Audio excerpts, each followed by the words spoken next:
Allow me to reintroduce myself. The Sultan of SWAT.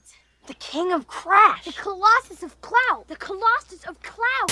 Yo, this is Nappy Boy Radio Live. King Kong ain't got shit on me. He's so crazy. And I'll be damned if I let you tear it down just because you don't like the way another. You either die a hero or you live long enough to see yourself become the villain. Everybody stay where you are. Chill the F out. I find your lack of faith disturbing. I am Prince T'Challa, son of King T'Chaka. Well, around here, between Normandy and Weston, we call this here a little twin. Wow. It's simple. We kill the Batman. I'll do you one better. Why is Gamora? Tell me, do you bleed? You could not live with your own failure. Where did that bring you? Back to me. These white men are dangerous. Do you understand the words that are coming out of my mouth? Now there's gonna tell me how much I have to fuck around to find out what I need to find out. Oh my God, you want to talk about mothers? Oh, you want to talk about mothers? It's mother time. Move, Captain. I won't ask a second time. It's no moon. It's a space station. It's too big to be a space station. Here at WIZ, we play nothing but the hits. Nothing but the hits. Nothing but the motherfucker. I ain't scared of you, mother.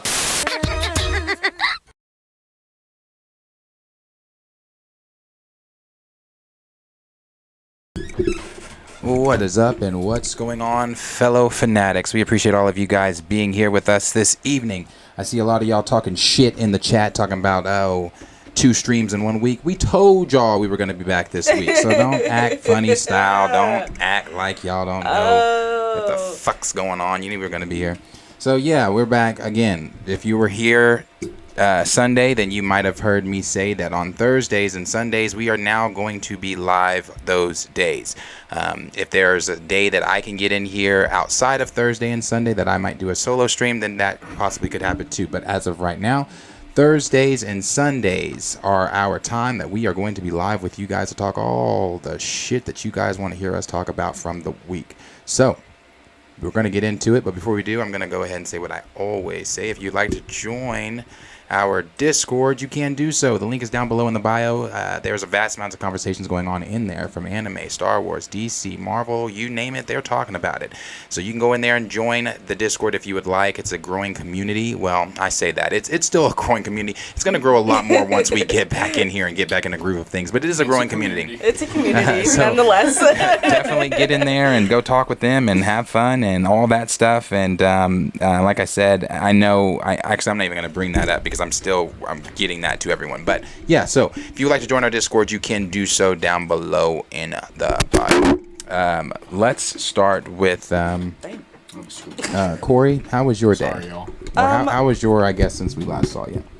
Not too bad. Like I said, just taking it day by day, living that mom life. I feel it. Mom life. Yeah. Work life. Ask me. How was your day? That shit fucking sucked. The whole week sucked. The whole week always sucked. Oh no. This car, I'm ready to get rid of it. It sucked. This job, take all my life up. I love it, but sometimes it suck. Damn. These dogs, I love them, but they suck. Damn. Just growing up, this shit sucked. And that's where I'm at in life. It's like, shit, I love to even come over here and stream, but sometimes I'm like, man, I need to sleep. Damn. I haven't ate today. I haven't none of that. So I'm glad to be here. This should make days better, weeks better. Yeah. I love being here. I definitely. But other than that shit sucked. Damn. Yeah, I definitely feel it because I'm not gonna sugarcoat shit. I am exhausted. Like I said, my alarm goes off at 4 daily. I work until about 6, go work out, go back to work. I go back to work after I'm done with my workout. I'm typically home about 10, 11, get in bed by 12. Alarm's going off again at 4. So, yeah, it's busy, but it's a grind, and it's something I've got to do in order for me to get that second studio together. I've got to be at work. Yeah, no, but other than that, I don't. My days go by quick at work. I'm constantly, it's so busy all the time. Like, it'll be 5 a.m. and then I'll blink, it's 5 p.m. And so it's just constantly busy. So well, at least it's busy that's work. My day. Yeah, it's constantly busy. Slow. No, that would suck. God, that would fucking suck. It is never. Expressed Dental Laboratories doesn't know what the word slow means. There's never. We don't get to breathe. We don't. Cody still work over there? Yeah, he I does. swear I seen that nigga's story and y'all niggas look busy. Yeah. Yeah. I saw when he posted. Yeah. Yeah, no, we're always busy. So, but we do got a lot of things that we're going to get into with you guys today because there is some shit that I want to talk about. There's some so much things shit that is going on today. Just been going on since last Sunday. Quick off the top things we're going to discuss quickly here before we get into everything that's going on. First thing we're going to talk about here, obviously, this is not... everybody, unless you're living under a rock or something, everyone is... Oh, gosh, wrong person. Unless you're living under a rock, everyone is aware of the what has happened to the late, great Tina Turner. And I do mean late, great Tina Turner. Tina Turner passed away at the age of 83 yesterday, and I was sitting at work when I heard it. Somebody came, one of the people in my department said Tina Turner passed, and literally I was on my phone doing something, and I didn't hear her, and then she said it again. No, did she say it? I think I saw it on, because I was on Twitter. I think I saw it on Twitter. I said Tina Turner passed, and she's like, I just told you that, and I was like, what the fuck? Tina Turner passed. It's Tina Turner, obviously, Anime Bullock lived a great. Don't want to say great, but she lived a long life. She lived a long life. She lived a long life. There were not great moments, but it turned out to be who she is, Tina Turner. That shit just rock and roll ass star. part of growing up, like watching all these people we grew up with and loved, and celebrities and icons, passing, starting to retire and pass and stuff like that. It's crazy. Ass. It's sad. It's sad. It's sad. So last night when I did get home last night, I fell asleep on it, but I still started it. I fell asleep because, like I said, I'm tired. I watched What's Love Got to Do with It, with obviously Angela Bassett, but it just like, love her, love so many songs of hers live rent free in my head because of my mom. So just that was sad, but definitely wanted to address the passing of the late great Tina Turner. So rest in peace to her, and best wishes to her family and everybody that is mourning the loss of such an icon. The next thing we're going to talk about is something that popped up that wasn't supposed to pop up first, but I saw this was circulating online too. I don't know if anybody is aware of this or if you've been paying attention or not, but like I said, I am back in the loop of things, so I guess I know what's going on, what's being said. So Target right now is being boycotted by many people because Target has a Pride Satanic merch up, and the as you can see, the shirt says Satan respects pronouns. Now, when I started reading the caption yesterday, I stopped reading it because I felt as if my spirit was getting corrupted. Yeah. Because listen to the first part of this: Satan respects pronouns and he loves who you are. I had to stop there. There's so many words in that sentence. I feel like that should not be together. Satan accepts people of all several. Are in no genders. He appreciates gender non-conformity. He loves trans and non-binary people. Hail yourself. I think if you replace Satan with Jesus, you're going to get the same thing. Jesus loves you regardless of what it is. So, yeah, the shirt is wild, bro. The shirt is out there. That's out there. It is out there. It is out there. Ballsy. Satan respects but I've pronouns. seen tons of videos of Target clothing and this. Target's crazy. Yeah. There's a lot of people talking about it. I don't even really want to get into it, but it's not even the first time that Target's been in some Target heat for some shit. and H&M for some reason just stay in the news line. H&M with the little boy with the monkey shirt. Yeah, I remember that shit. What they call he was the coolest ape or something.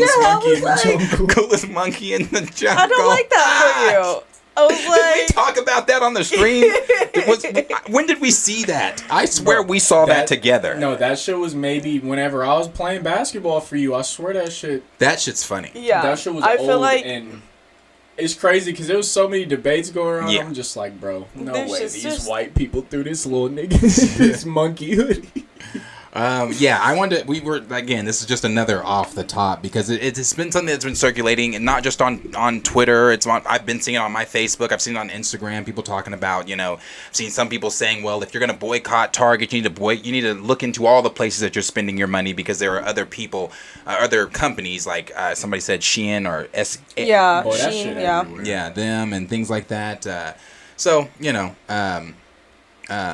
I still shop at Target when necessary, I guess. I mean, it's not my go-to. Here's my It's thing, Walmart's the go-to. if you want to sell this type of stuff, like, that's cool, but maybe on a different type of platform. I feel like that's Hot Topic. Is that not Yeah, Hot Topic or like Spencer's apparel? Yeah, like I just feel like Target was just not the place. Like, if this is how you feel and this is how you choose to live your life, like, great for you. I'm not knocking it, but like Target Yeah. next to the summer collection, baby, what are we doing? What are we doing? Respecting pronouns with Satan. That's what we're doing.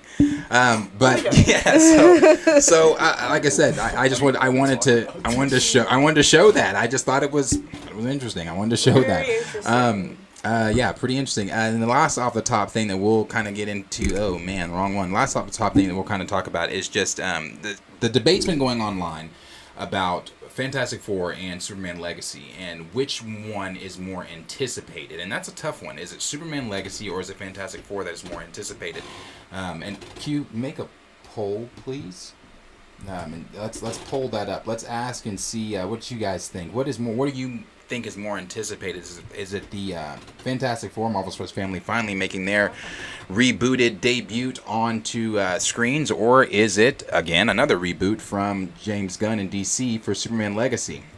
For me personally, I'll answer. I can't spell. I was like, I feel like this is not going to be an easy choice for you.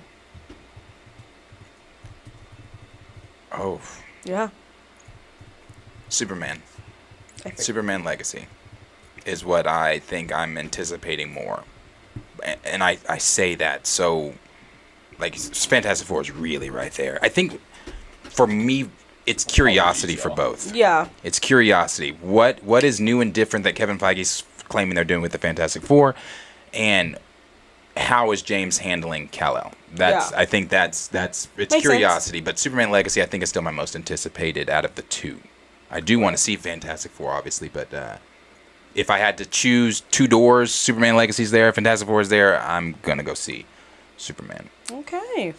And I think that honestly could have something to do with the current state of the MCU. I was just about to say, I feel like you're just more excited and curious just because it is the first family. And I do love DC. DC for me will always trump Marvel, but so I want to see Superman. I think I'm gonna have to go Fantastic Four. F4? Simply because everything we've seen on screen has been shit. I won't say every, but for the most part, Fantastic Four on screen has been shit. Right. And it's like we talk about the current state of the MCU, but it's like the two things we don't have over there, the main things that we want in the Fantastic Four and the X-Men. So it's like to finally maybe bringing those in, and that's just something that I feel like is going to save their ass so bad. And so when I think I've seen Cavill, I've seen Superman on screen that I enjoy. It's like the thing that intrigues me about Superman is the universe. I don't know if it's Superman, the movie intrigues me and everything, but the universe behind it that's potentially being started, I think that might be what would intrigue me more. But just based off movies, I think I'd have to go Fantastic Four. Yeah. F4 for you. What's for you? F4? I would say Fantastic Four, yeah. Fantastic Four. Like I said, I am anticipating the Fantastic Four. I do want to see it. I want to see it. I want to see what is it like, and I also need the cast confirmed, which we're more than likely getting at San Diego Comic-Con. But the cast confirming, I need confirmation. I want that. I just want to see it. I just want to see what it looks like. Like what is it? What are you doing? So I feel like the casting's gonna say a lot. That's why I feel like it's so interesting, because we want to see what it is. But I feel like another thing is we want to see what the fuck is starting the new universe with DC. Like like how are you gonna anyone kick this off? who goes to see that new Superman Legacy that's coming out, they're not just going for soups. I don't think. No. And that whole time you're watching that movie, I think you're connecting dots of what they're gonna be doing next, or what James is trying to do next, and just shit like that. All at the same time of analyzing, do I like whoever is cast as Superman? So I think that's honestly probably what might be more anticipating the fact that it's coming sooner. But I mean, the fact that we don't even know who's cast as Fantastic Four or anything yet, and we're already speculating about that shit, and we've been doing it for maybe a year. Right. Yeah. And another thing is, as much as DC has to do Superman right, Marvel they have to fuck up the Fantastic Four. Yeah, they have to. So I mean, they're both. I feel like they both have equal stakes, honestly. I feel like Marvel's not in a place to be able to fuck up. I was just about to say, I don't think even if they wanted, DC. No, James Gunn can't fuck up either. Yeah, no. I've said it when we've talked about Superman Legacy. If he does not get Superman Legacy right, that I'm sorry, and you may disagree with me, and that's fine, you can. But for me personally, I believe that the rebooted DC universe automatically fails. Yeah. If you fail with Superman, the universe just fails on its own. Yeah. That's just me. But here's the thing: we know the cinema is gonna be superb because it's James Gunn. I hope so.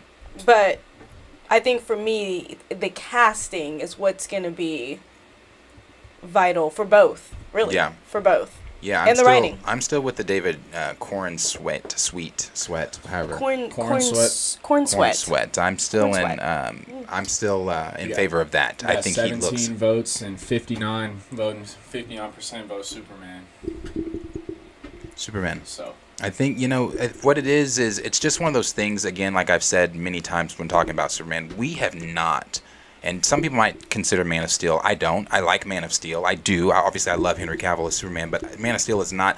I didn't write home about Man of Steel. I didn't. To me, Man of Steel is nothing to write home about. But it's okay. But we haven't had that. We haven't seen great interpretations of No. either. Yeah. No, we have not had that We've had good Superman versions movie. Of writers and directors giving us what they think is Superman and Batman and Mm-hmm. shit like that. But honestly, the Fantastic like Four this. fucking sucked. I'm not gonna say Oh, any it's of that awful. was good casting at all. The Miles Teller one is definitely terrible. Yeah.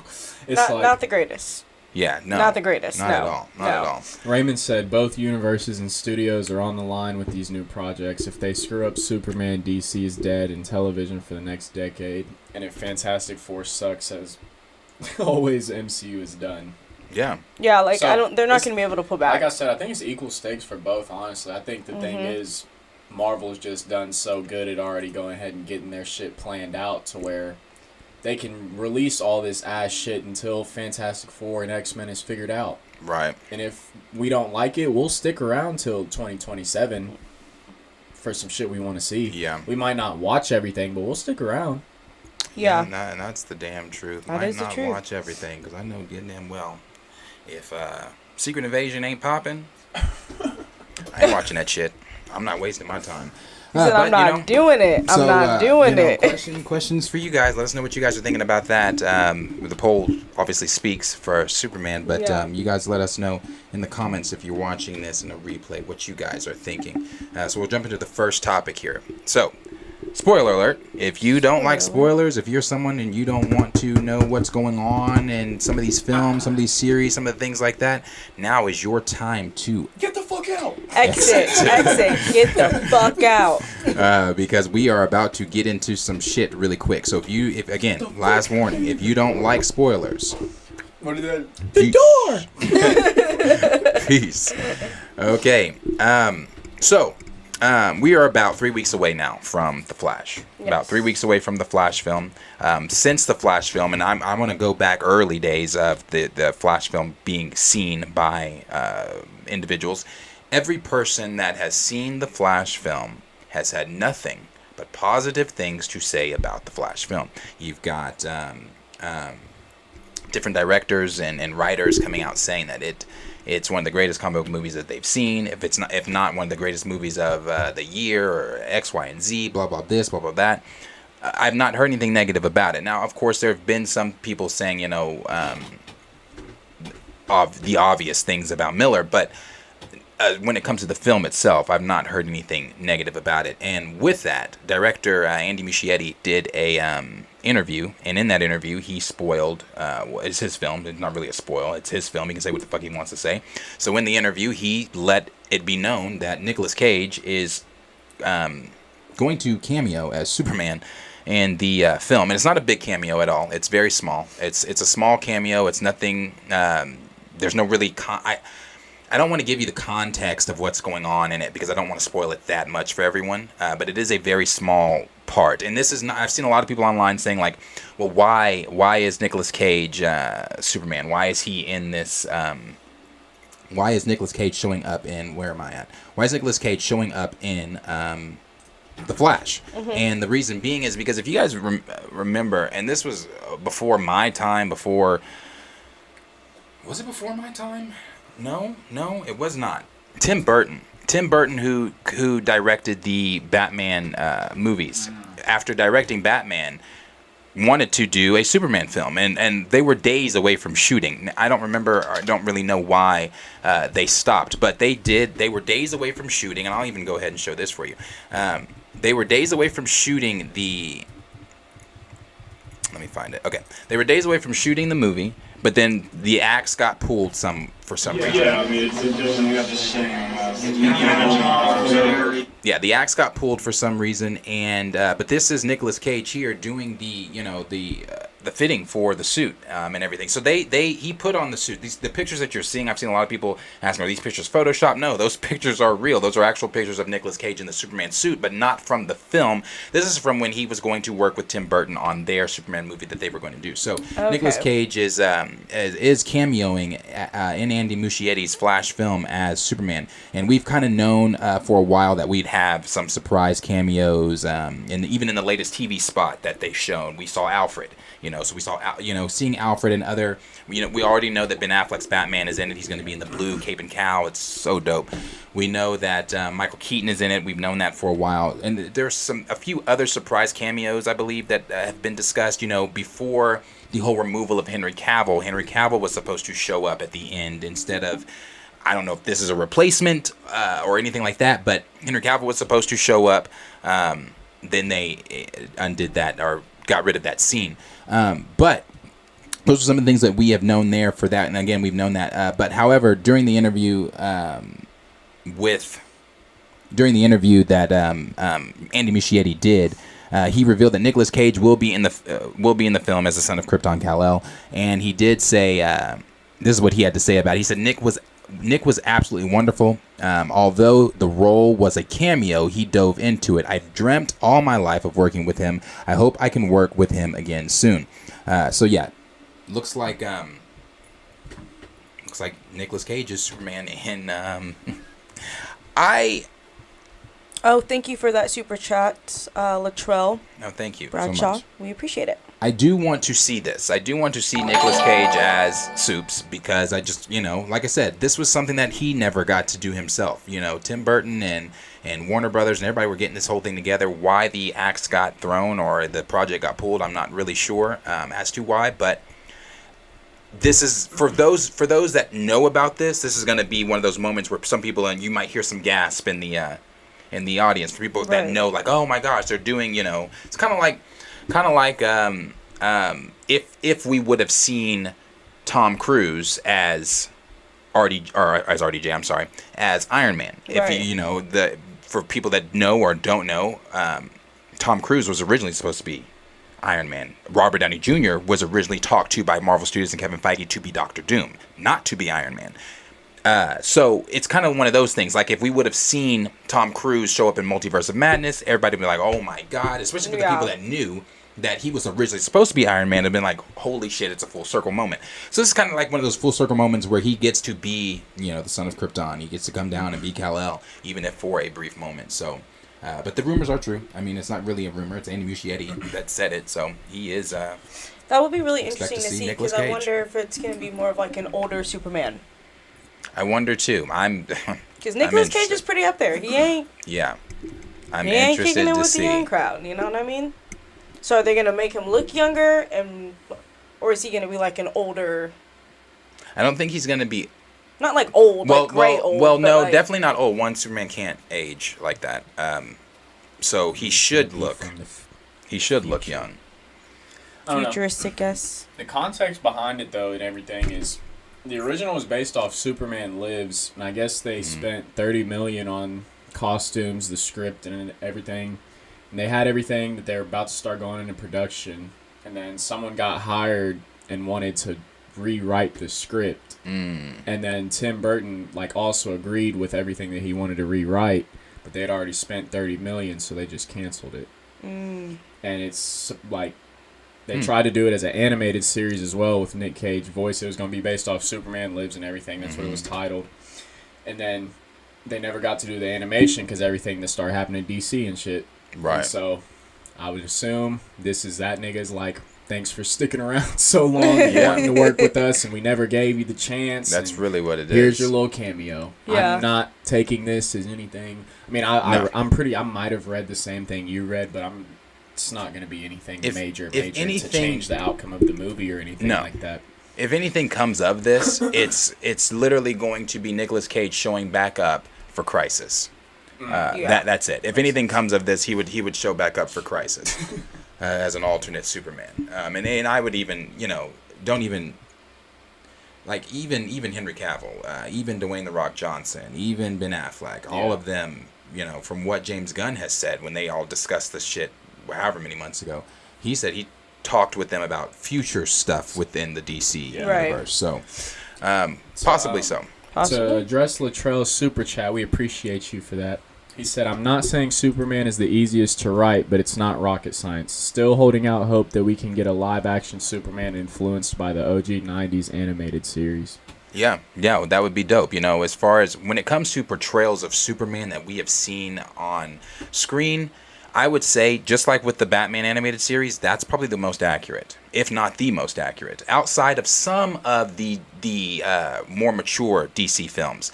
I like the way Superman is portrayed in The Death of Superman, that film. I think that's so fucking good. I really like the way he's portrayed in the mature animated stuff.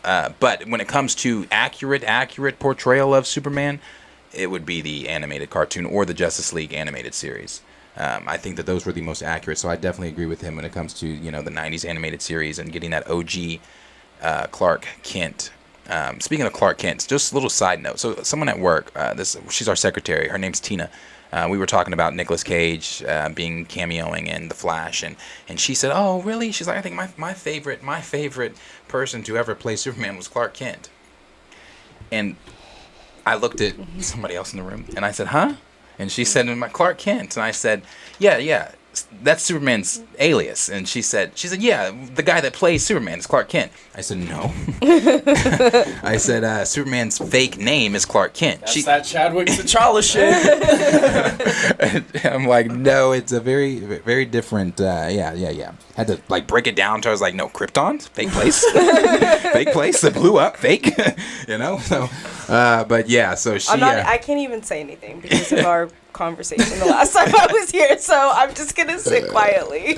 We're at 26 votes, and it is a tie for Soups and Fantastic Four. So if any of y'all want to get some votes in to decide on a winner, I'm only leaving a poll up for 5 more minutes. Ooh, come on through and vote. Let's see if anything comes from that. Well, as always, before we move to the next thing, question is for you guys. Let us know down below in the comments what you guys are thinking about Nicolas Cage portraying Kal-El, son of Krypton, in the Flash film. And do you think anything more is going to come of that? Do you think we're going to see Nicolas Cage later on in the future down the road with James Gunn's rebooted DC universe?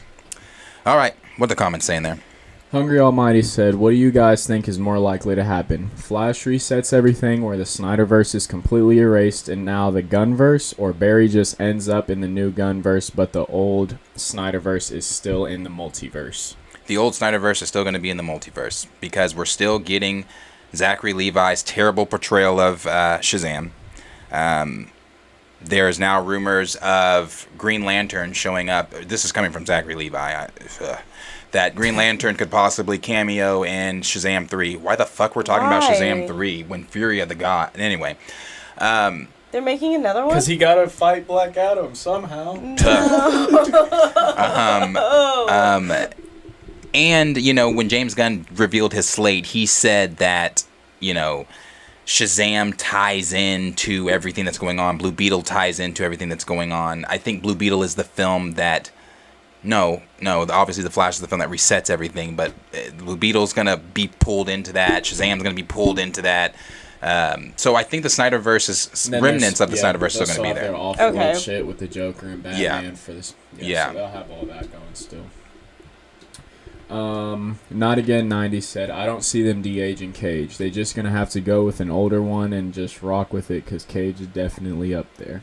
Yeah, I'm not sure if they're going to de-age him either. I really don't know. Like a futuristic, more mature. I mean, I don't know how to phrase it. Too bad in, he doesn't look old at all, really. Watch what makeup and screen effects can do, god damn it. Right. What's that movie? What's the movie? Ramsey? Renfield? Renfield. He didn't look too bad in Renfield.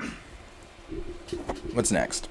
Nico Bean with the Steam said the Fantastic Four and X-Men won't work without the story of the OG King T'Challa. Superman won't work unless they actually pull a whammy and actually follow a comic book storyline to the letter.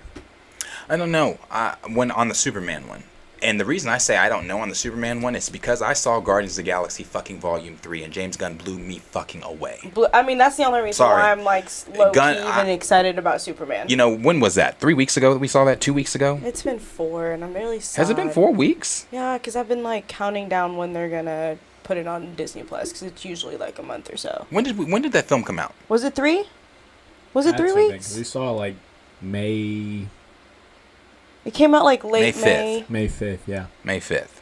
It came out May 5th. Or early May, yeah. Yeah. Okay, maybe it has been 3 weeks. So 3 weeks. I'm adding time. So 3 weeks. When I came out of that film, I said that's I said that's the greatest Marvel film since Endgame, or the best Marvel film since Endgame. I said that coming out of the theater. I said it during the review, and I'm saying it 3 weeks later. So it hasn't changed for me personally, in my humble opinion. It has not changed for me. my God. It is great. So on the Superman conversation, like I said during my review, I'm more at ease with James Gunn directing and writing Superman Legacy because, Bravo. Guardians of the Galaxy Bra is fucking O. Perfect.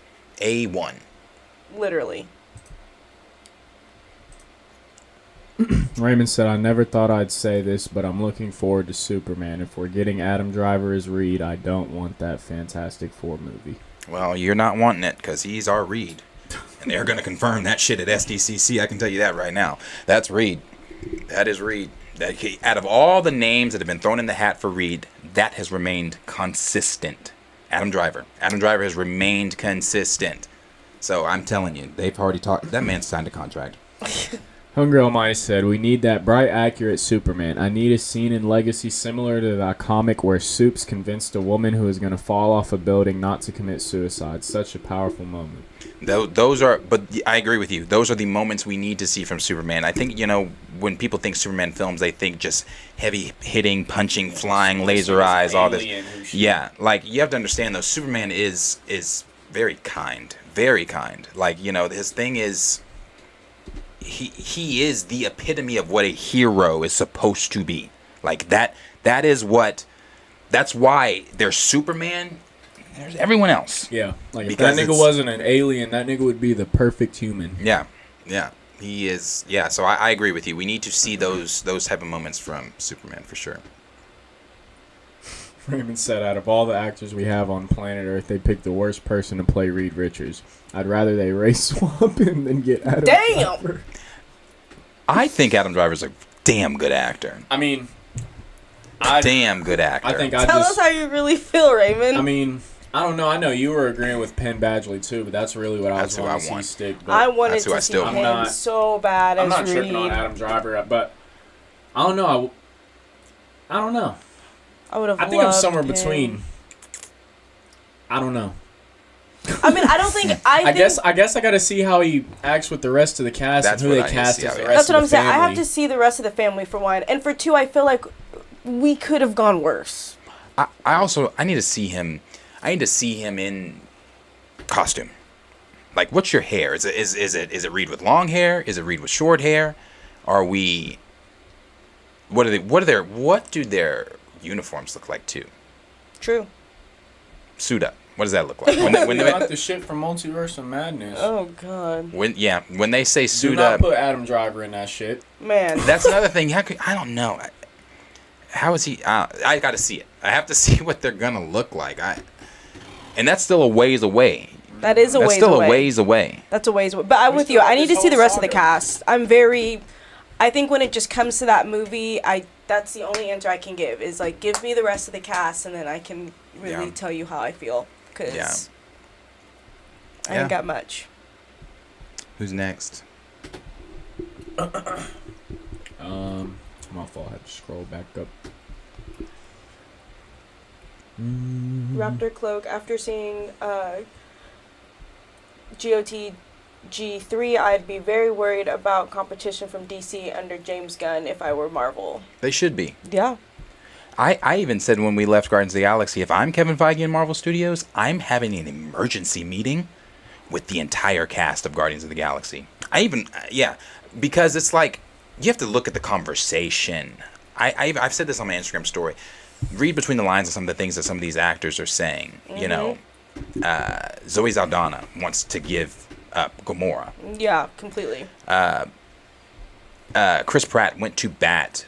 They all went to bat for James Gunn. They under contract they still had to do the film, but they were begrudging against it because Marvel got rid of James Gunn. It was them that said, "Well, why are we using his script if you're getting rid of if you're getting rid of him and blah blah blah." They basically went on like a mini protest. Yeah, they did. Like, we're not doing it unless he comes back. My thing is, recency bias with all this Guardians of the Galaxy hype aside, like whether it's good or not, what you think of it. Some people dislike it. Some people think it's great. I like it personally. I think it's one of the best movies Marvel's done. But I'm not going to sit here and say that James Gunn is going to change the DCU based off what he did with one movie simply because, he's writing Superman, but he's not writing every character in the DCU. And at the same time, he has to make sure that he's hiring writers and directors as well as he's doing his own job. Right. So at the same time, we've seen him direct and write, but I don't think we've ever seen him in a position like this. And No, it's honestly going to take some time to believe what he does with the whole universe. I mean, it wasn't nobody believing Marvel completely after Iron Man and Cap. Right. It took a couple movies. The thing with like this one is this kind of goes back to what we were just saying. There's Superman and there's everyone else. So you kind of have to. If he gets this right, if he gets it right, and it's a Superman film that we all walk out of the theater saying, now that was a Superman film. I'm gonna even go as far to say is because he does have to take down that role of Kevin Feige over there for DC. That means he's got to talk to the writers and things that he wants to come in and do what he wants them to do. So that means he's handpicking. No, I didn't like what you wrote. Okay, I like what you wrote. Yours was okay. Blah blah blah blah. I want you. I want this actor. I want this director. I want this person. I want this person. He's handpicking all of that. So if Superman is what we all want Superman to be, I would even go as far to say that I think that the DC universe, if some things we're hearing are like, Mr. Terrific showing up in Superman Legacy, possibly even other members of, then, that's tough, bro. That's tough because I just think seeing Guardians of the Galaxy 3 just gave me hope. I'm not saying like definitely gave me hope. I'm not. I definitely agree. I don't think you should base it off of that one movie. But at the same time, he did a whole trilogy. And that last movie was it. You know what I mean? And it just gave me a lot of hope. Like, okay. He did a good job. Like I said, this was a great exit. And I'm excited for what you're. We'll definitely have to see though. The trepidation in it is still there on a lot of things. It just have to wait to see what exactly it's going to look like. And then of course once we get our once they start announcing who's directing it, shortly after cast is going to follow. So we'll know who's going to be Lois. We'll know who's going to be Lex and everything else. And that's really going to say a lot of things too. Yeah, it really is. So yeah. So one more from someone. There's another one. Gray said Adam Driver can pull off Reed's intelligence, but we got to get a Dr. Doom that's going to knock it out the park. Right. And I wonder who they are going to get to be Victor Von Doom. Be interesting. Dougie Fresh said, Marvel needs to be very scared if we get what we want from Batman and Superman. They should be. I agree. Yeah. Because if Brave and the Bold, let's say Superman Legacy slaps, then Brave and the Bold is right after, and it slaps, ooh, shit. Man. Shit. Damn. Tough for Marvel. Marvel's got to deliver. What's next? The Marvels. Anyway, so we'll move to the next topic here. The next topic we're going to move here is some more Johnathan Majors drama. So we've got more Johnathan Majors drama going on here, and we're going to discuss some of the things why. We're going to discuss some of the things going on here with this. Hold on one second. Let me get Johnny up on the screen. Fantastic 4-1. Oh, did they? 54 to 46%. All right. 39 votes. So we know, obviously, we all know, Johnathan Majors has some things have been going on with Johnathan Majors. He has been in the public eye despite Guardians of the Galaxy doing great numbers with the audience and in the box office. Marvel is still in a very, very weird place. You know, Phase 4 was what it was. 19 projects, hit or miss. Quantumania was supposed to slap. It did not. And then you got Guardians of the Galaxy. So like I said, Marvel's in a weird place, but the stuff with Johnathan Majors continues to get a little weirder, and I'm sure for Marvel, frustrating. So there are new reports and coming out for Johnathan Majors and things like that, and I'm going to read you guys what Joanna Robinson had to say. Joanna Robinson is a critic and a writer. She has written things about Marvel Studios on Rotten Tomatoes and other things like that. She's currently writing a book called MCU, talking about how powerful the MCU is, and just when it comes to cinema and them being on top of things. But this is what she had to say about Johnathan Majors. I'm going to read this word for word for what she said here. So this, again, is coming from Joanna Robinson. She said, "I was told by someone who works for Marvel it was not the plan to make Kang the center of everything until they saw the dallies from Quantumania, and after his performance in Loki, which was so strong, they were like, this is it. This is our way forward. They don't usually hang this much on one person in the way that they did here, and that has put them in a bind. We do not know what they are going to do. I've heard conflicting stories about they are going to replace him. They're not even considering replacing him, etc., etc. But it's just one more thing. We know this is a huge problem for them, and they are facing and grappling with right now. And what's unprecedented for this Marvel is, I would argue they have never hung. Damn it. They have never. Sorry, I lost my place. Fuck. They have never hung so much of a franchise on one actor as they try to hang it on Johnathan Majors. After his Loki performance and his Ant-Man Quantumania performance, I would argue more that Downey as Iron Man, more than Brolin as Thanos, and hanging everything on this guy is then going to pop up in all of their properties, leading up to something called the Kang Dynasty. Has put them in a very unusual position. They don't usually hang this much on one person in the way that they did here. And wait, why does that repeat that? Oh, let's say this thing going on a loop. Okay, then it says it appears Marvel Studio. Oh no. Okay, yeah. There we go. That was it. Yeah. So looks like Johnathan Majors may and may not be getting. This is something we discussed Sunday too. Right. I'm bringing that up too. Also, Alex Perez from the Cosmic Circus reported last week that we are going to see. Let me make sure I get the word for word of what he said. That we are going to see what exactly Marvel Studios has decided to do with Johnathan Majors and Kang at the end of Loki season 2. Whether that be he continues on as Kang, or whether that be they have gone with a different direction with Kang. But Kang is still the main thing. Yeah, I've seen people asking, so does this mean Kang is gone? No, Kang's not gone. Yeah, they've already invested too much. They put all their eggs in one basket. Like, it is what it is. You know, we even saw the reports of them saw conflicting reports. Again, like Joanna said, there are reports saying that they're getting rid of him. There are reports saying that, he's going to continue on. But one of the other conflicting reports that we saw was that they are looking for a caliber actor to come in and do what Johnathan Majors does. And that also is a tall order. Yeah. You have to, what we just read here, they were infatuated with Johnathan Majors and told themselves that that's our way forward after just the performance in Loki. So after his performance in Loki, they put all their eggs in the one basket towards Johnathan Majors. So they were not expecting, even like Joanna said there, even more so than they did with Josh Brolin's Thanos, even more so than they did with Iron Man, the fucking godfather of the MCU, Robert Downey Jr. Yeah.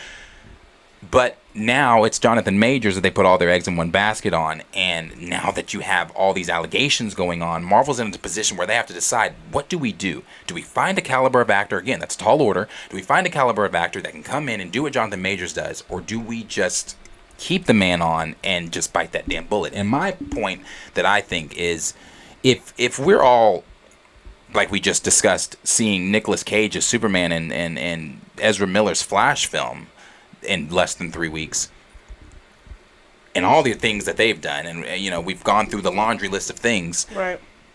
I think with time, because I'm gonna use Peter Safran's words. I think once everybody sees the performance that he gives, they're gonna be like, what? They'll forget all the shit. Yeah. I mean, I'm being facetious, obviously. I don't think that at all. But I do think if we're going to put our energy that way, the energy should still also be the same way for Johnathan Majors. Two completely different studios. I know that. But that's I don't think that. I think it's being blown out of proportion. Yeah. I think so too. I think it's being blown out of proportion. Because I wanted to touch on what she reported as well, because I feel like even to some certain extent, it's maybe been more eggs in Jonathan's basket than Robert Downey's and Josh Brolin's, because with Robert Downey, we're starting a universe. Yeah. If you fail, who the fuck cares? If you do good, the only way you're going is up. Yeah. But if you fail, you failed. No one expected Marvel to do good right now. Right. And then Josh Brolin, everything's being set up perfectly. But Johnathan Majors came at a weird time of where after Endgame, Marvel's really in this gray area of we don't know what to do. Right. We don't really know what direction to go, in which I blame them for that, simply because that's not you have Elizabeth Olsen, you have Benedict Cumberbatch, you set up the Marvels in WandaVision, so you have Monica Rambeau and all them. You have Vision, you have all these characters that you can start building the universe around and setting up a main storyline again. But you chose to dive straight into the multiverse right after your probably most universe-ending movie that you've ever dropped. Well, which was the most universe-ending movie that they've ever dropped. They decided to go ahead and let's dive straight into the multiverse and let's go ahead and Kang this, Kang that, Kang this, instead of, like I said, you already have Doctor Strange, you have Miss Marvel, or not Miss Marvel, but you have Captain Marvel, you have Loki, you have Scarlet Witch, you have Vision, you have just so much shit that you can already start, and it's just, I don't know why they went so hard into Johnathan Majors whenever they already knew that almost nothing they were doing was good. It's not like I don't know, I don't see the rush to get Kang involved whenever nothing that you're building is good. You might as well start over. Start building something good up to something, because I'm not really even excited to see Kang again. Oh, I'm not, because I know the Kang will be cool, but the movie's gonna be ass most likely until it's Kang's Dynasty or some shit. Like they wanted to hype up Ant-Man and say this is the best movie of the year and this is gonna start something revolutionary, and not to be like the fucking party pooper or some shit, but the only thing that was good in that movie was the acting from Paul Rudd, whoever I keep forgetting her name. Older lady, Michelle Pfeiffer. Yeah, her and Kang. That's it. 3 good actors, and there were okay moments from a couple people, but that's it. Like, Ant-Man sucked, and so what makes me think like the next movie's gonna be good? Just because Kang's in it. Kang was in the last one, and that shit sucked. Yeah. Yeah. I just think when it comes down to it, it's just like keep that same energy. I really do think at this point it's being pulled out of proportion. I think that if this was any other actor that was not black, this would have been pushed under the rug already and we would have been moved forward. Yeah. And yeah, like you said, like I'm not really putting this in Jonathan's arm. I'm really putting this in Marvel's. Like they act like they don't have a choice. They act like they don't have the money or they don't have the budget to either pick yes or no. Like, this whole tiptoeing around is just a little redundant. Yeah. I mean, with everything that we're hearing about what they're doing with Kang or Johnathan Majors, so, you know, with everything Joanna said, that now goes back to the rumors that we had heard about, you know, Kang being the Beyonder and Kang being all these other people. That shit's true. Because you have to, again, go back to what Joanna said. Until they saw Loki, they didn't have a way forward. Yeah. Marvel didn't have a way forward. Kang was not the guy. Kang was he was in it, but he wasn't the end all be all. Yeah. He is now the end all be all. So that means the things we've heard, you know, about Kang being the Beyonder, about Kang, you know, being in all these different things, I'm leaning more toward that shit's true, because if Kang is their end all be all and that's where they're trying to go, they're putting, you know, like she said, they said that that's our future, that's our way forward. Then some of the reports we've heard from My Time to Shine Hello and others are I would say are accurate on what they want to do with Kang in the future, because that's the direction that they're trying to go. But like I said, currently they're not in a position, they may not be in the position to continue with him if that is the decision that they choose to make. You know, there are other scoopers and insiders coming out saying that, you know, Marvel's not changing their plans for the future. Like, this is still it. This is still the set thing. Now, the trial, the first part of his trial, I believe, is coming up the first part of June. Mm-hmm. So maybe they could be waiting and to see what happens from that trial. Another week or so. Yeah. And again, they're still the court of public opinion. You know, us as the viewers. There are people that are still going to have their things that they're going to say about, oh, he shouldn't be on screen because of X, Y, and Z, or whatever it is. But there are conflicting reports from both sides that they're getting rid of him or they're not going to get rid of him. And let's just hypothetically speak. Let's say they go down the route that they're going down, and they really do try to find a caliber actor to take worst over. decision made possible. It would be the worst Hypocritical decision. not to that brings up all the T'Challa shit again. Yeah. It brings up all the Red and Hulk I think shit they again. know that too. And you recast him. Fuck all that. Yeah. You not only did you just, I mean, I'm not the biggest fan of taking a nigga's job who's probably brought you your best 2 projects. Well, not only that, you're going to be hard pressed to find another caliber actor that is Johnathan Majors. Yeah. The way this brother acts, you're not finding nobody else to like. Come on now. Come on, you're not finding nobody Especially if that was your main reason to put him in the first place. Put him in the first place, You're and then not base gonna a find whole. one. Like, now we're basing a whole saga around him. Because you know you've what I mean? asked this man now to basically put your entire saga, Mhm. 2 sagas, on his back until Phase 7. And what that does, even think back to Nate Moore saying we can't think about hiring someone to fill this position. We should be having that same energy right now. Right. Like, where's he been? Think about trying to, okay, we're really going to fire this nigga. Who can we bring in to, even if it is, let's see, they're talking about Damson Idris in the comments and stuff, like John David Watt, whoever they bring in for whatever they bring in, it could be good, but it's not going to be the same. It's not going to be the same. No. It's going to be weird almost. It is going to be weird. And I've seen a lot of people on... I didn't want to go to this. I didn't want to say this. I'm saying it, though. I've seen so many people on Twitter talking about, well, it's so easy to recast him and this and that, but yet so hard to recast T'Challa. It's so easy to recast him.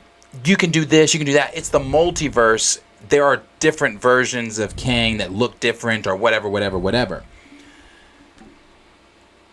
Yeah, but you can use that. You can use that logic and say, well, it's the multiverse. You know, some people are going to look different or whatever.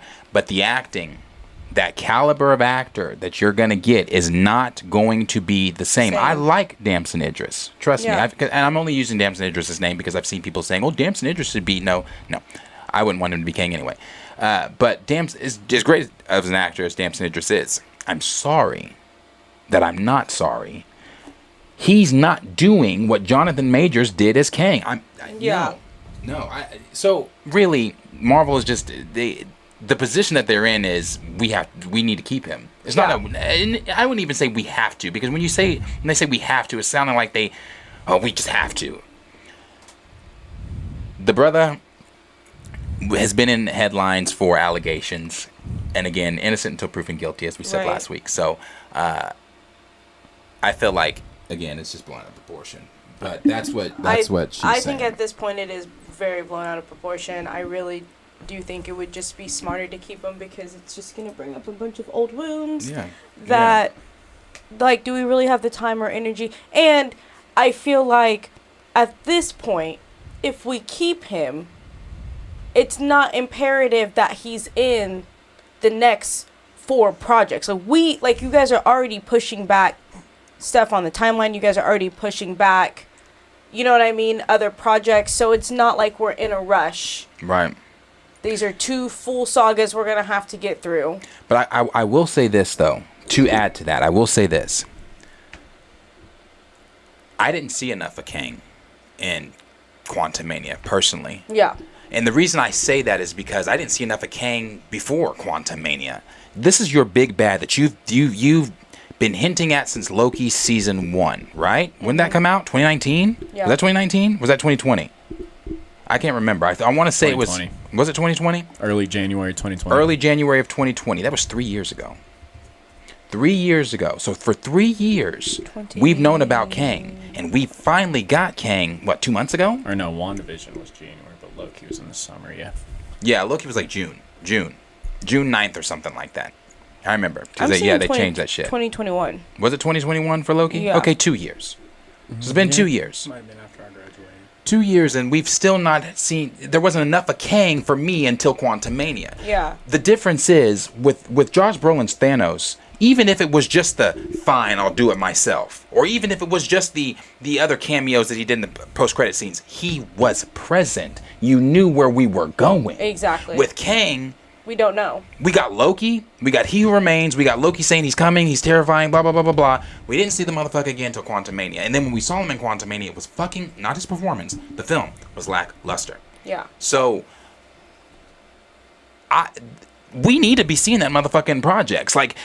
That was my before seeing Guardians of the Galaxy 3. That was my biggest thing. Was it connects to nothing. Yeah. I don't give a fuck now, but it connected to nothing. Moving forward, if we're not seeing Kang, then what's the point?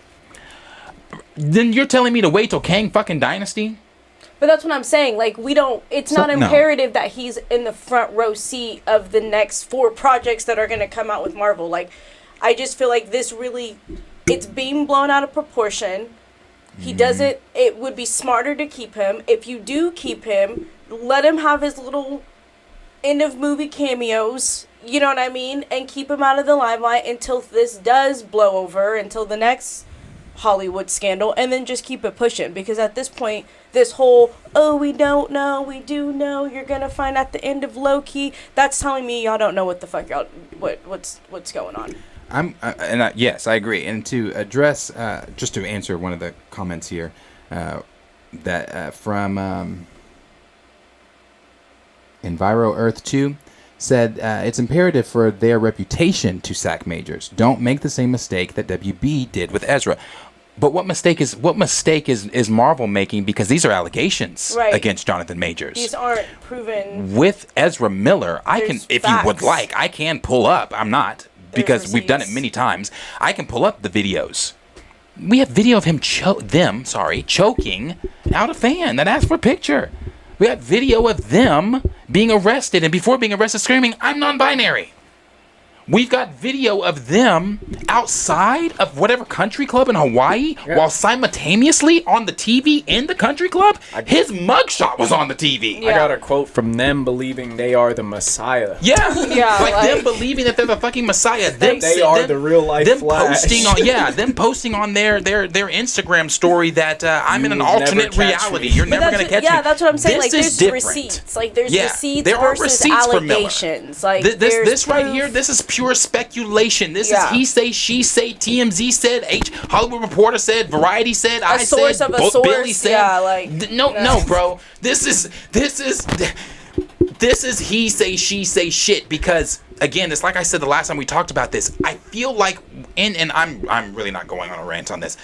I don't have the energy. I feel like when it comes to celebrities, I've said this before, we get so caught up in thinking we know these people because they post their closet on Instagram, or they post what they're doing that moment on Twitter. That then gives us this false sense of a relationship with these celebrities, as if you know these people. Just because TMZ said it, just because the Hollywood Reporter said it, just until the court, until a judge, jury, or executioner throws a motherfucking book at Majors without evidence, video evidence like there is for Miller, without evidence like there has been from the parents coming forward of Dakota Iron Eyes that he was grooming,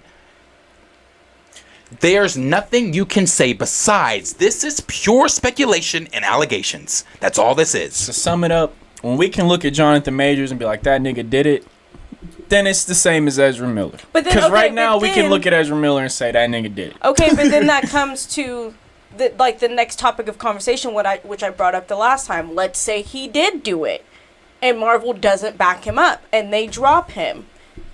Then it's like, okay, not even where do we go from here, but it's almost like a slap in the face, because you have, again, I know it's two different companies, but you have one company who's literally taking this person and allowing them to do whatever the fuck they want and get away with it, and still be able to be this character where this person, don't make it right.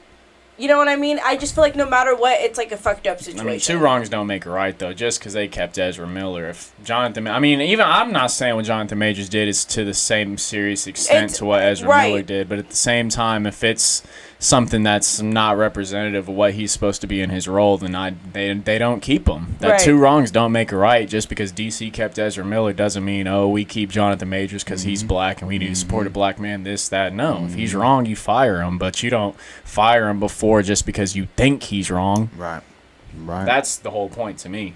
No, I agree. But the thing is, back to the whole Ant-Man shit, I feel like none of this shit really even matters if we didn't get that fucking end credit scene. True. If we only got what was in the movie, we think Johnathan Majors just got killed by some ants.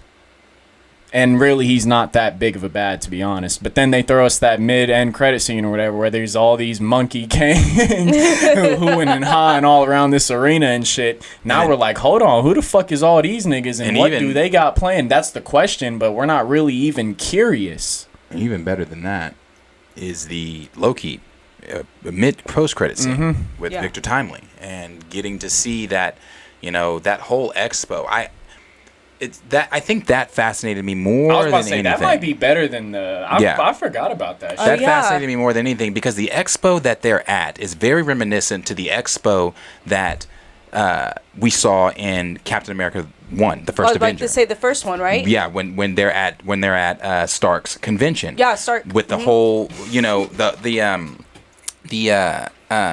synthetic man and everything that he had made. Yeah, it was very full circle. It is full circle, which brings the thought process of, did Kang help develop some of the Stark technology? Did Victor Timely? Yeah. That Howard was fucking with during the expo from the, you know, I don't know. There's a lot of questions. That's what I was kind of thinking. A lot of connections like, that could possibly be made with Howard Stark, or even does he? Yeah, that's the question. Does he? Yeah. Was at the expo that Howard Stark was doing? That was when Howard and Hank were buddies. Yep, from from Cap 1. Yeah. So I don't know. Questions I want answered, but we'll see. But, you know, as always, question is for you guys. Should they keep Johnathan Majors no matter what? And if not, who would you want to replace Kang? And where do you think Kang could possibly pop up next? Let us know all those things down below. Let's see what the guys are saying. Nico B on the Steam said, nah, but the thing is, Ant-Man doesn't really matter. Bring it back to reality. T'Challa is what we're supposed to be getting. You know? Double M said the world's fair in Captain America. Ben Duinda said they can delete the mid-credit scene. They could. I don't know. A lot of niggas seen that. I agree, Roger. I think that's going to be answered. Sorry, I think it's going to be answered in Loki Season 2. That now, if you want to know something I'm looking forward to, it's that. I'm so looking forward to Loki Season 2. Zhang Beto said, not to mention the alleged victim changed her story and the strangulation charges were dropped. Mm-hmm. Yeah. Mm-hmm. Yep. But see, everybody wants to hang the brother. Everybody just is ready to let him go. Because of what one motherfucker said. Crazy. Not again, 90 said them kangs were pumped on some exotic strands. The motherfuckers were niggas were some monkeys. And then he said, yup, keep Majors, ride with that motherfucker till the wheels fall off. Give him the Ezra luxury treatment law. I don't care who judges me. Yep, I agree. Yeah. Until, Wait a minute. So, let me ask that question. Did a lot of people like the mid-credit scene? I hated it. This one? With all the monkeys? Yeah. This one right here, no. I did not like this. It wasn't my favorite. That shit was funny. Yeah, I hated the way... That shit is like mean. I felt like with this... I think I said this during our review of this movie. I felt like with this scene, they just told Majors, hey, we need you to portray these kangs with no prep time. Because why the fuck Immortus sounded like he had strep throat? Well, I was thinking about that the other day. Jeff Loveness wrote that shit. And we're going to get on Jeff in just a minute. And so, what if that nigga really, like, at the end just wrote that shit in and was like, yo, I need you to do this, that, this. Came just like, I'll try. Because he came in and he's like, we have to stop. I'm like, what the fuck is wrong with his voice? Get this nigga a hall. And then at the same time, like, that nigga on the right's supposed to be Scarlet, right? Like, I don't think this shit was very planned. It wasn't, because Scarlet Centurion looks awful. And I mean, like, he looked cool, but not for Scarlet Centurion. You know, like, that's not Scarlet Centurion. I don't mind if that was, like, some random nigga. Like, the costume cool, but it's not who it's claiming to be, you know? He said the vibe is it's not giving what it needs to be. And why is Immortus blue? No, yeah, that's what I'm saying. This shit, like, had no prep time. The Jinx said Immortus had COVID 2019.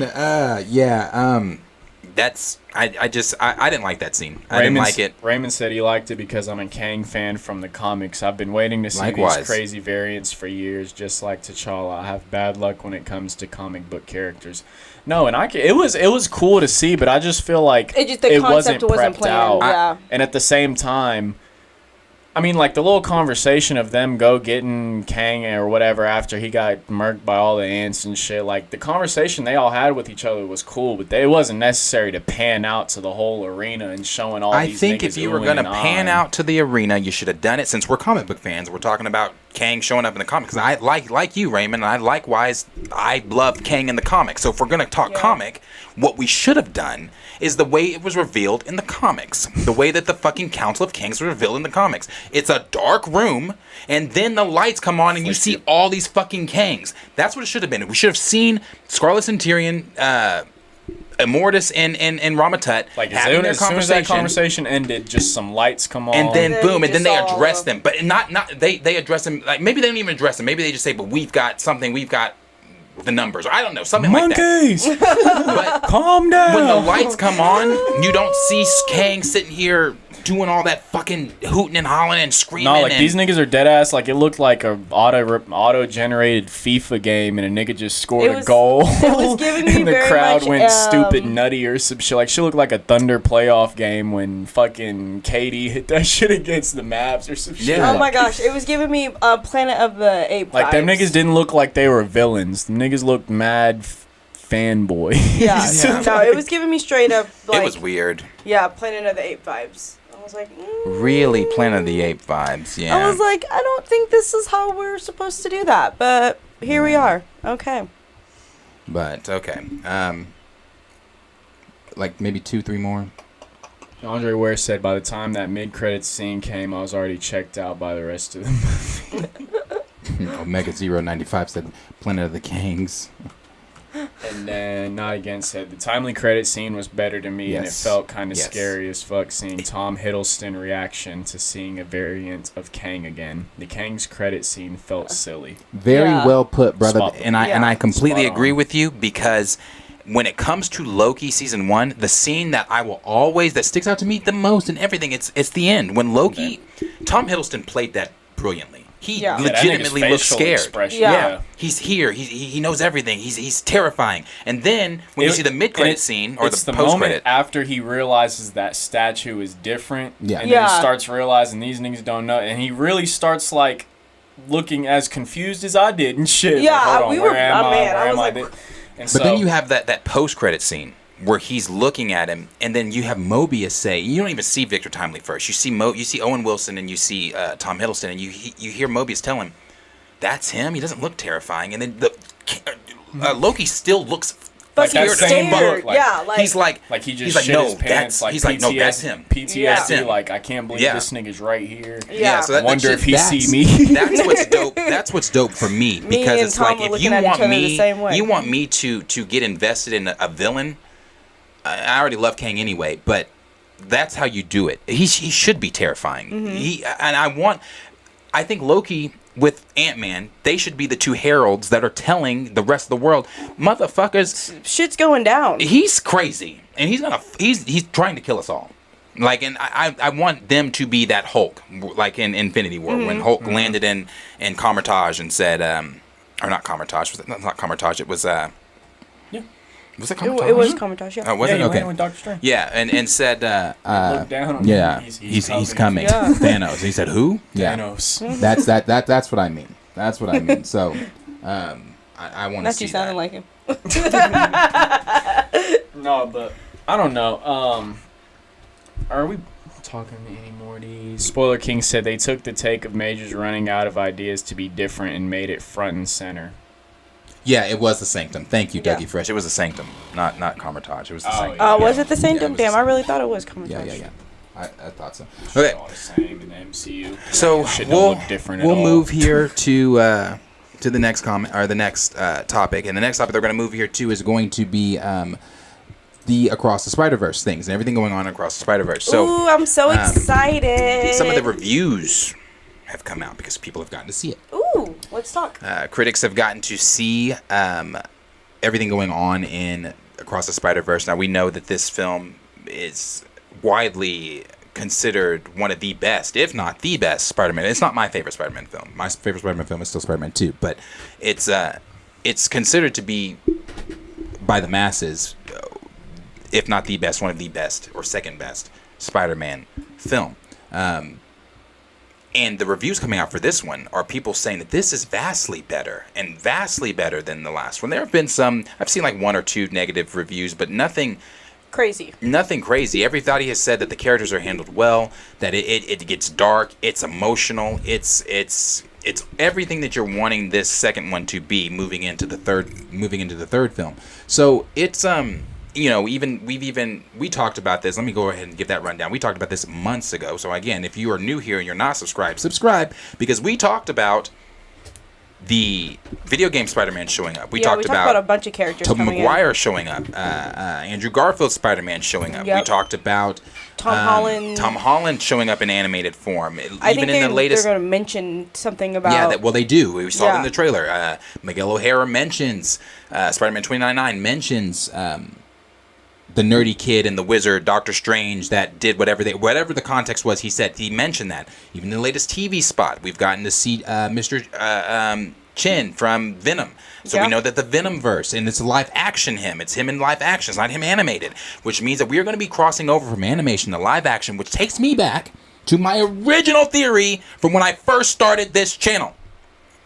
That I believe that this Miles Morales, at the end of Breaking, because the third Across the Spider-Verse film is supposed to be called Breaking the Spider-Verse or Breaking Out or something like that, or something like that.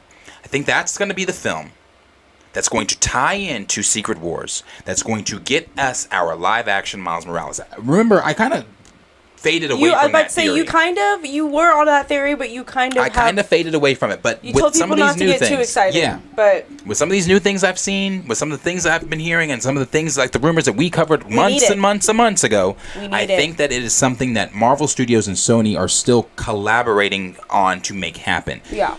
Because again, we do know that this is all culminating to their Spider-Geddon film. You know, if you've read the Spider-Geddon comic, you know that this is all it's all leading up to there. Yes. Exactly. So Beyond the Spider-Verse. Thank you, Dougie Fresh. Beyond the Spider-Verse. So then it's in the name. Beyond the Spider-Verse. What do you think is beyond the Spider-Verse? Hello. So, we've got to be moving into... And Miles plays such a pivotal role in Secret Wars. He does. So, it's... I think that they're still going to do that. I think that they're still moving that direction of showing... I think even some of the cameos that we haven't even thought about maybe might even show up in Across the Spider-Verse, because again, this is the Spider-Verse. This is Sony. This is them trying to top the first Across the Spider-Verse film, and just move the timeliness of where they've got to move to. I think sometimes when we talk about Sony, because Sony going to Sony, we forget that they are still trying to build whatever universe it is that they're trying to build over there. From the Craven film, that people have seen, have said that it's good. I was about to say, I heard really good reviews about Craven. People have said it's good. Madam Web is on its way. Those are the only two that I'm with Sony that I want to see that they're doing, because I don't give a shit about El Muerto or the buddy cop Rhino Sandman film. I keep that, but. With this, we've heard nothing but good things, and some of the reviews that are coming out. This is coming from Sean O'Connell. He said, "Okay, Spider-Man Across the Spider-Verse lives one step above masterpiece. It's an actual work of art. Every frame deserves to be huge in a museum. The jokes and nods to Spidey lore are perfect. It's outstanding. The best Spider-Man movie might be my favorite movie ever. Cherish it."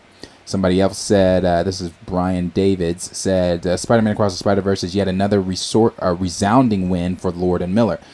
Produced universe. Haley Steinfeld really comes into her own as Gwen Stacy, and her scenes with... Captain Stacy. I don't know who's playing him. Captain Stacy are truly special. It's darker and sadder than I expected, but necessary. Someone else says Spider-Man Into the Spider-Verse raised the bar with its unique animation style and a way of storytelling. Minds were blown when it was released, and fans thought there was no way it could be topped. Think again.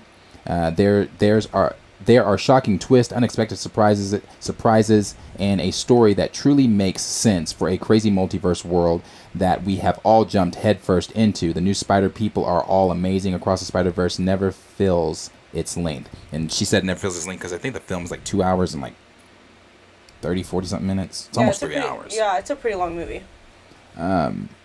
Someone else said Spider-Man Across the Spider-Verse is not surprisingly terrific. It's a bigger story spread out over this movie and next, but it's still about Miles just wanting to be accepted for who he is. There's a lot of Spider people in this movie. I laughed out loud like 8 times.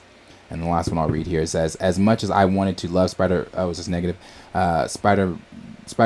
Across the Spider-Verse, it fails to come close to where the original is for me, mainly due to the fact that it prioritizes fan service over a strong story. It truly feels like the first entry in a 2-part story and gets predictable as it ends. When people say that fan service about Spider-Man, I don't know, is that really fan service? Because that's a part of the Spider-Verse universe. Is that really fan? Like when people say, oh well, Andrew Garfield and Tobey Maguire showing up in No Way Home, that was fan service. Is it really though? Because it served a purpose to the story. Yeah.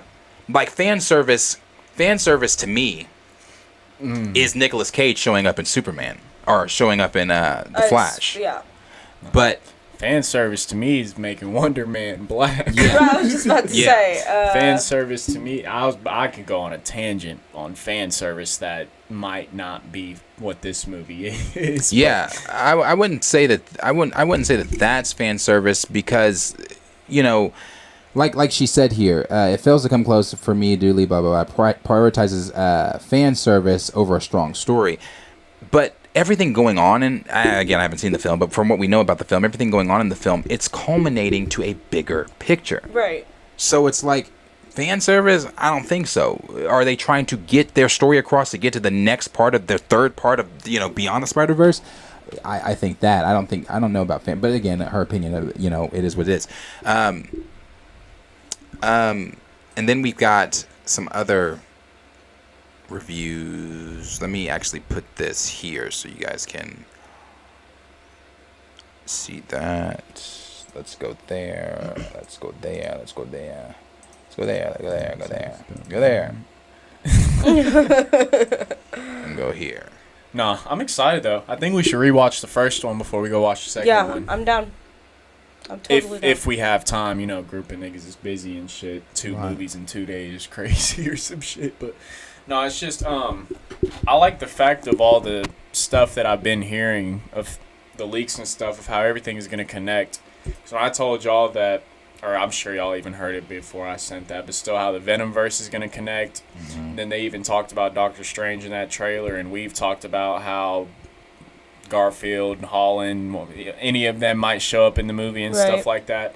And so it's stuff that we've been talking about for maybe like the last year, and it's just crazy to see it getting closer and closer, and that most of it is actually true, plus more stuff that we don't even know. Right. And so it's like, if the stuff that we've been hearing is true and it's actually, I like to what D Steele said, fan service done right. You know, like this is how you properly introduce a bunch of characters to fans and stuff. Oh, but so still focusing on that the main we actually character. want to see. Mm-hmm. It's like, you know, there may be a couple Spider people in there where like, who cares? But you know, like fan service, yeah, like bring in the old PlayStation Spider-Man.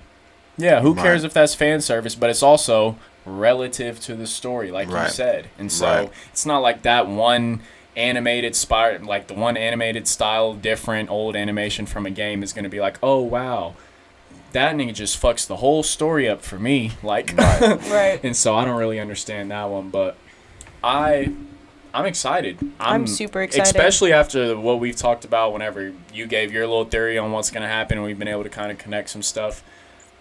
Yeah, I went over that again too. You know, and it's like I said,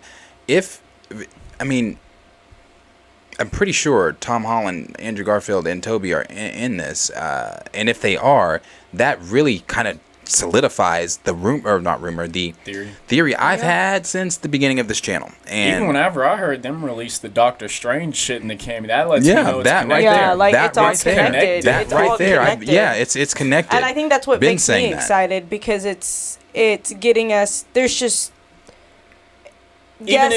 Go ahead. Sorry. Even though there is so many other characters, like we're still focusing on the main characters that start this, and they're taking us to that bigger picture. You know what I mean? Like this isn't the last that we're gonna see of these characters. So us seeing random Spider-Man is not, like you said, gonna fuck up the whole movie or the whole prerogative because it makes sense. Like we're in a multiverse of Spider-Man. Right. Yeah. No. It should be cool, like I said. And then, you know, the other thing, too, is that, like we said, Venom showing up in the TV spot. And then, you know, Mr. Chin made that live-action appearance. And just, again, I want to let everybody know that was a live-action appearance so that you can see their Spot. There she is. So, for everybody... And I want to let y'all know they made sure to tie the Venomverse to the MCU already. Yeah. So all this shit is... It's all so coming together. So I want to go back really quick to when everybody was trying to tell me... Maybe Sony helping Marvel. Darius, I don't think they can see it on the screen. They can't see it on the screen? No. I mean, they see that part, but when you were scrolling down to... Oh, no, they can't. Okay. Yeah, so right here. Sorry. You can see Spot with Miss Chen there. And so I just want to say really quick to everybody... when everybody was telling me, what do you want? I'm robbing you. Bad guy. All stations, stop Spider-Man. ספיידרמן ברחבי ממדי העכביש בקולנוע. Rob! Huh? I'm here to help. Miles? You're not supposed to be here. Who's that? The new guy. Hey, Pop. I'm sorry. Who are you? I'm glad you asked, new guy. I'm not a new guy. My name is Professor Prabhakar. I live in the best possible Spider-Man city, Mumbattan. This is where the traffic is. This is also where the traffic is. There's traffic here too. Being Spider-Man is so easy. I wake up, skip the workout because I'm naturally buff and I don't want to get too big, you know? Fight a few bad guys. Quick break for a cup of chai with my Maya auntie. I love chai tea. What did you just say? Chai? Tea? Chai means tea, bro. You're saying tea. Would I ask you for a coffee with room for cream? No. Miles, there's chapters that are a part of every spider story every time. No! You have a choice between saving one person and saving an entire world. Every world.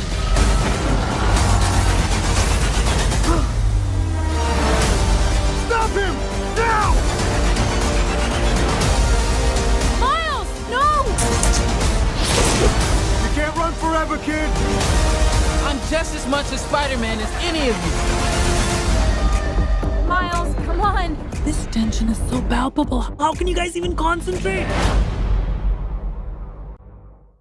I'm not Pretty gonna good. be able to watch this shit without thinking of Dr. Umar. That nigga said, "Please don't tell me our black Spider-Man is chasing a white woman through multiple." But he is. That's funny. Umar's something else. I cannot. Every time I see that nigga looking at Gwen, that's what I think of, bro. And I'm just like, this nigga ruined this shit already for me.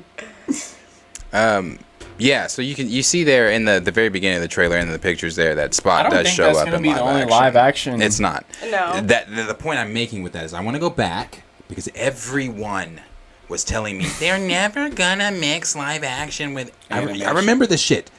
So many people kept telling me no. I just want to say I'm 3 for 3 now. I am 3 for 3 now. I'll take my flowers.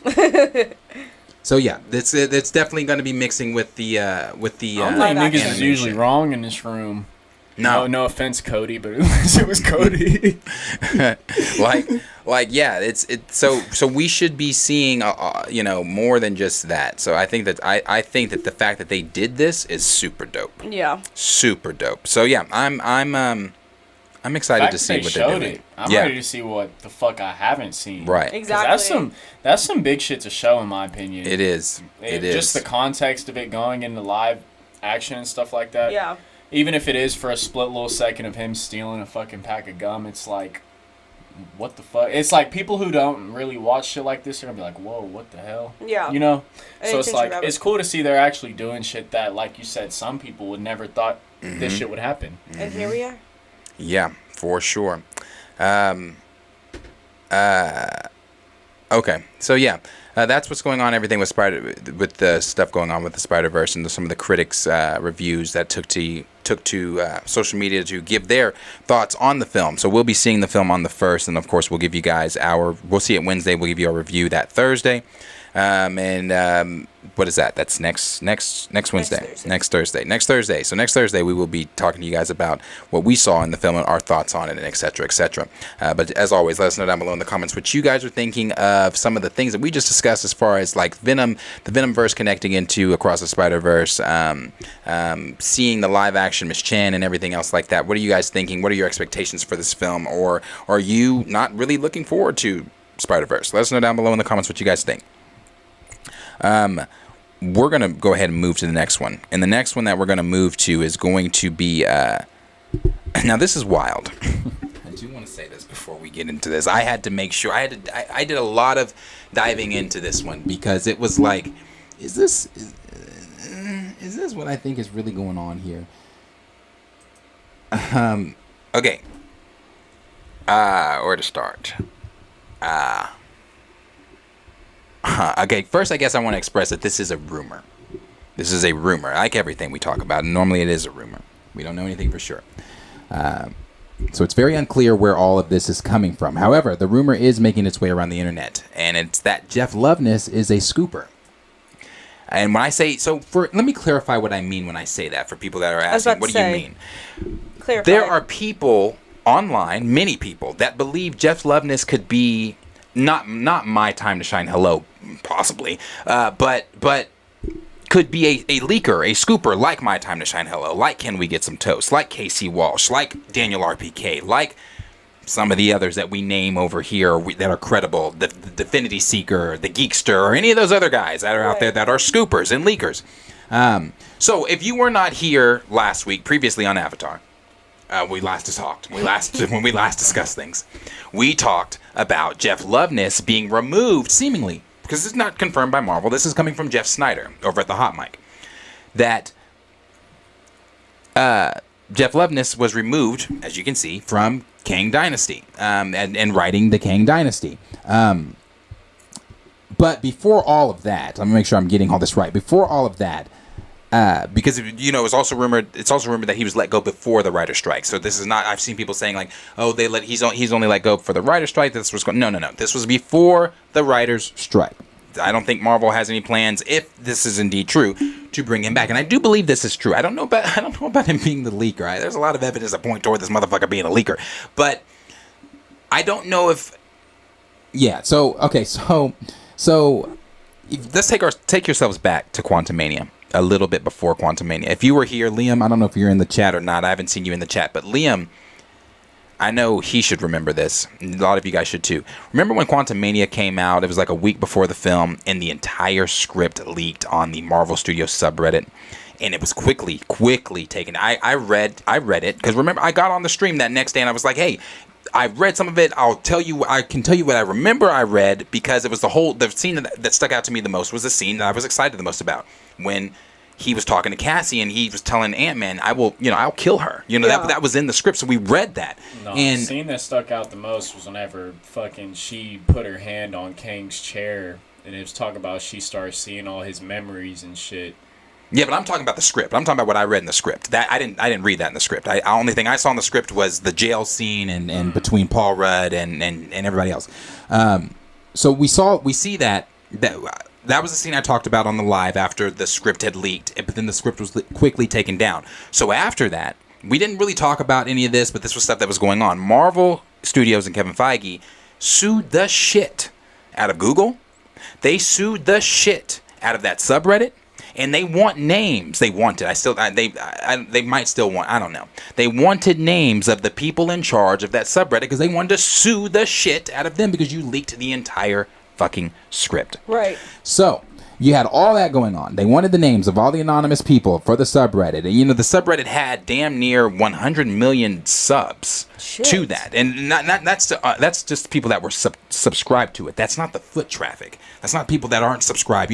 Like I'm not subscribed to Direct, but we use the Direct quite often. So the foot traffic that was even going through there, I'm sure was crazy. How many times are we on the Marvel Studios subreddit? I was about to say we use it. Even I'm not subscribed, but I get the notification. Right, I'm not subscribed. Yeah. We use it. Just because I've clicked on the comments and shit, and the Reddit links knows so many that times. I'm interested in Marvel shit, so they just send me the notifications. Right.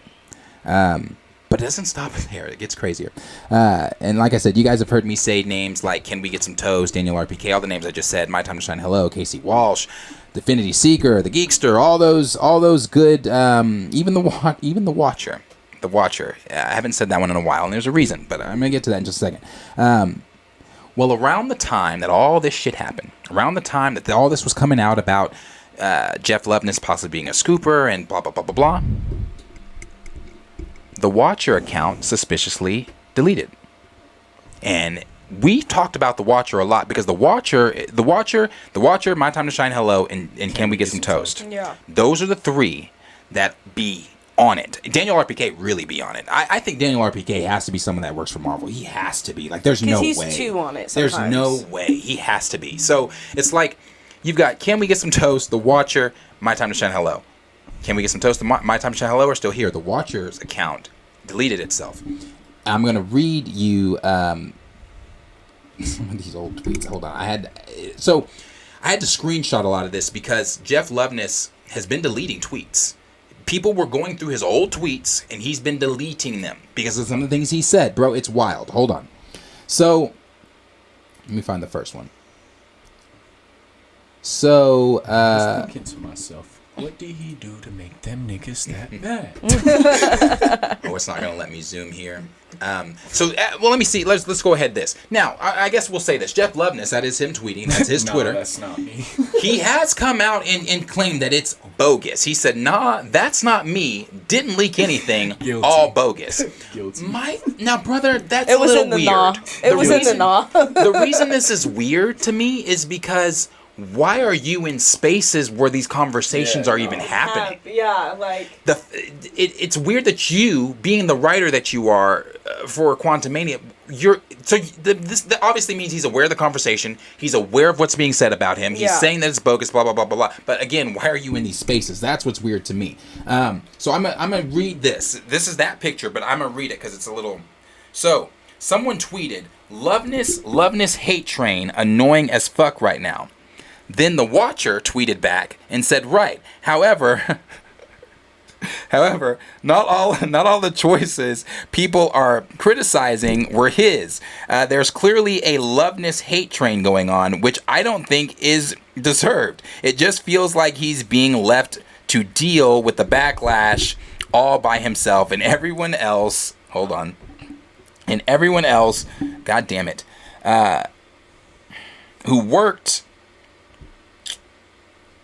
Everyone else who worked on it is silent." Then someone said, then he said, "Right, however, not," oh, no. Then someone said, "I mean, did you really think he wasn't going to do interview? You really think he wasn't going to do interview? Sorry, this is really blurry.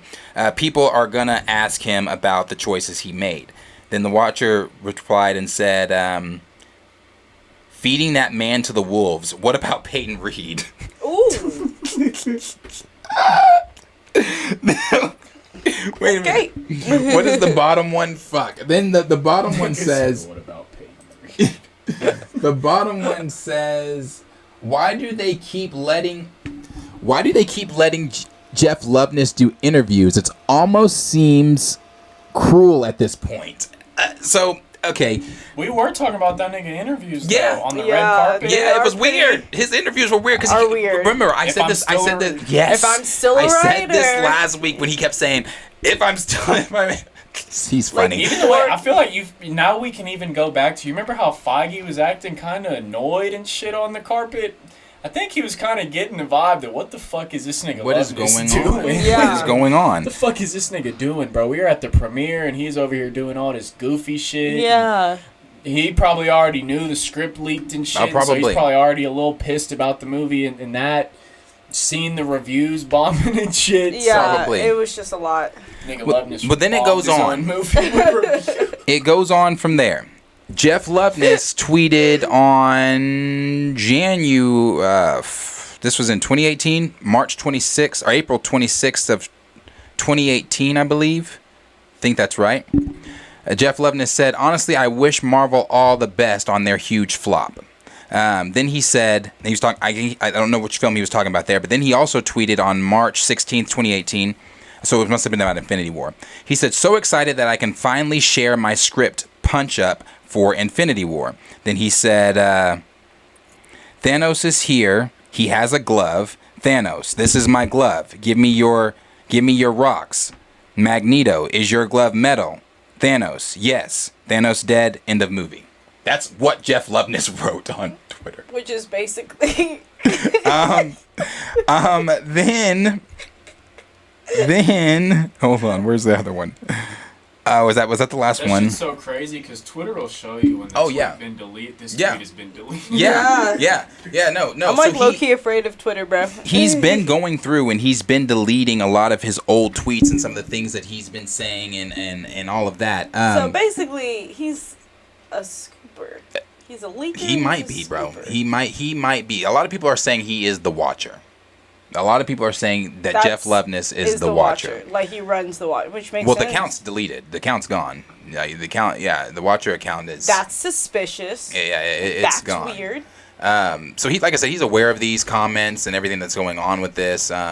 Like I said, randomly showing up in this Twitter thread is pretty fucking sus to me. I don't know why the fuck you're in this Twitter thread. The nigga got fired before a writer's strike, bro. I'm telling you, that nigga did something. Yeah, he did something. Nobody get fired. Like, imagine like them niggas like, "Hey Russ, the NBA going on strike, but we gonna cut you before we do." Like, you suck that bad. Like, no, that nigga did something. Yeah, no. I mean, and even when Victoria Alonso was fired, there were people that were claiming she might have been a scooper and things like that. But here's the thing about these scoopers. Even with My Time to Shine Hello, we all, the internet thinks she is a she. We don't know that. Yeah, that's just what we say. You know, people have just been saying, "Oh, she this, she that." We don't have no idea. We don't know who Can We Get Some Toast is. We don't. Like I said, with Daniel RPK. I was gonna say that nigga really just like me. I got a couple burners. I mean, it's like, but then it starts another larger conversation about scoopers. Like, who's to say? Like, cause when scoopers get, like John, for example, when John hears something from his scoopers, from somebody that's on the inside that he has connections with, like let's go back to No Way Home. He had the pictures for No Way Home, and then he had another picture, but he said they told me I can't share that with you. Now, most scoopers tell most people that have sources, their sources tell them, I can tell you this, but you can't share this right now, blah, blah, blah. Right. What's stopping a Jeff Loveness or someone who knows inside information, like you said, from starting a burner account and just sharing it there and then saying to their source, well, someone else shared it, can I go ahead and share it?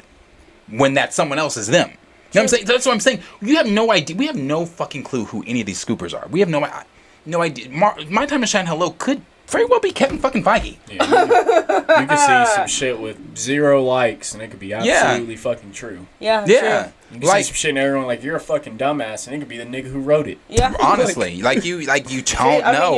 You're not wrong. You don't know. There's it's one of those things. This was funny to me. It was funny to me because it was just like. The nigga's response is funny. Yeah, his response. Yeah. That's not funny. It's not even that's a nod. not me. Nigga said didn't leak anything. All bogus. Like all bogus. If it were me, I would have just. If I were to even respond, you know, because sometimes you catch yourself in like spaces where you're like, damn, I don't know how I'm in this comment section. Maybe this nigga was just reading up on his name. He could have simply been like, that's crazy, just some shit like that. But this thing, nah, that's bogus, nigga. That's not me. Like, I'm telling you, it's really funny to me. Come on, bro. But this is what the direct had to say to give it a little bit more of a feeling for you. It said, according to the Avengers 5 and Ant-Man the Wasp Quantumania writer Jeff Loveness, he is not the infamous Marvel leaker. Back in March, Disney took action when an accurate Ant-Man 3 script and other MCU details leaked online. When one of those spoiler accounts took to defending Loveness and his Quantumania choices, fans began to question if the MCU writer was the leaker in question. And there it is again, that's not me, didn't leak anything, all bogus. That was his response. In the past, the mysterious leaker called out the Loveness hate train due to backlash surrounding Ant-Man 3, as well as the writer being fed to the wolves before asking, where is Peyton Reed? Every time. It's funny. It's like this motherfucker's like, I just wrote it. This fucker directed it. In addition to Quantumania poor reception, Jeff Loveness was met with negative fan responses to his unwavering position on MODOK, as well as his defense of the threequel's ending. Currently, the writer is set to pen Avengers: The Kang Dynasty. However, in addition to the allegations made against Kang actor John, why did that get brought up? Unveiled rumors suggest Loveness is no longer attached to the upcoming Avengers film. The idea that Jeff Loveness would risk the Marvel Studios' career to feed leaks and spoilers to the online community may just be as crazy as Quantumania's MODOK. Still, there's no doubt that both leaks and fan disappointment have been on the rise in the wake of the Avengers Endgame and the start of Phase 4. Ahead of Ant-Man 3, a steady stream of leaks preceded 2021 Spider-Man No Way Home. Oh yeah, that was a fun fucking time. I don't give a fuck who you are, that was a fun time. Also, prior MCU films like Doctor Strange: The Multiverse of Madness and Thor: Love and Thunder were largely met with mixed reviews by MCU audiences. Mixed reviews? I think is it safe to say we all hate Love and Thunder? Yeah, Multiverse of Madness, the one that got mixed reviews. Yeah. And then it says, while both leaks and film backlash are unrelated, Jeff Loveness' social media response suggests that he, as well as other creatives at Disney and Marvel, are paying attention. It will be interesting to see how the Red brand continues to respond to both internet spoilers and online controversy concerning Loveness and Quantumania moving forward. It said you can watch fucking Quantumania on Disney+. It's interesting. It's funny. So I guess once it's more time is just going to tell. Once more and more people dig up, I'm sure maybe more things. I wonder. I would love to be a fly on the wall in the room with Kevin Feige and Jeff Loveness. If it's going to be one of those things where like Feige's like, what the fuck are you out here doing? I feel bad for Kevin Feige, bro, because he's just. every time I see this man, he looks sad. Yeah, he looks like he's just stressed the fuck out. Like everywhere, like this boat is fucking sinking. Man. Yes. Yeah, he looks sad. Like I think I saw the first glimpse of it on the Wakanda Forever carpet when he was asked about projects, and he said, "Well, I think you just talked to some people before me that had." He's like, "So you probably got your." I've never seen him say shit like that, you know, because he's fed up, he's tired. He's like, "What? You're asking me about this shit, and I'm trying to keep the fucking train together because people are leaking this, they're doing that, blah blah blah blah." Like I said, Marvel wants the names of the anonymous people that run the subreddit. They want the names. Because remember, let's even go back to maybe the end of 2022, beginning of 2023, when we were talking about how Marvel Studios was going to start trying to purposefully leaking fake shit to try to eliminate who's the leakers, who's doing what, who's showing what. I remember us talking about that. Because they're tired, bro. Kevin Feige's sick of this shit. He is sick of this shit. He's sick of every time something comes out, it's getting leaked. That's why I'm saying, like, who is Daniel RPK? Who is Casey Walsh? Who the fuck is My Time to Shine Hello? Yeah. If you want names, that's who you go after. I mean, and when I say that, do I want My Time to Shine Hello, Daniel RPK, Casey Walsh to go away? No, because that's how I get a lot of the fucking information that that we talk about on our streams and things like that. That's also how we stay in the know. And I know some people like Stamina MC does not want leaks, there's people that don't care for them. Yeah. I'm not one of those people. Like, I'm one of those people where I can know what's happening and still act shocked as fuck when I see it on TV or on the screen. So it's like I love it. But if let's say Marvel did target My Time to Shine Hello, Casey Walsh, RBK, other guys like that, and they got rid of them, well then this all changes dramatically. Like all of this, like it changes dramatically because we now don't have like. I guess you could make the argument, well, no, it doesn't change. It just goes back to the days before we knew about leaks and things. The days before, like take yourself back to Spider-Man 2. Tobey's Spider-Man 2. There were no leaks. There were no rumors. There were no, people weren't talking about, well, this is going to happen in this scene. And then it was the just. anticipation was real. You just showed up, you watched it, you got shocked. Yeah. But now we are in a position where that's not our reality anymore. Our reality is the fact that things are getting leaked. Things are getting out there. And I think if Marvel wants to stop things, it starts at home. You need to put a tighter lid on things going on under your own roof. Yeah.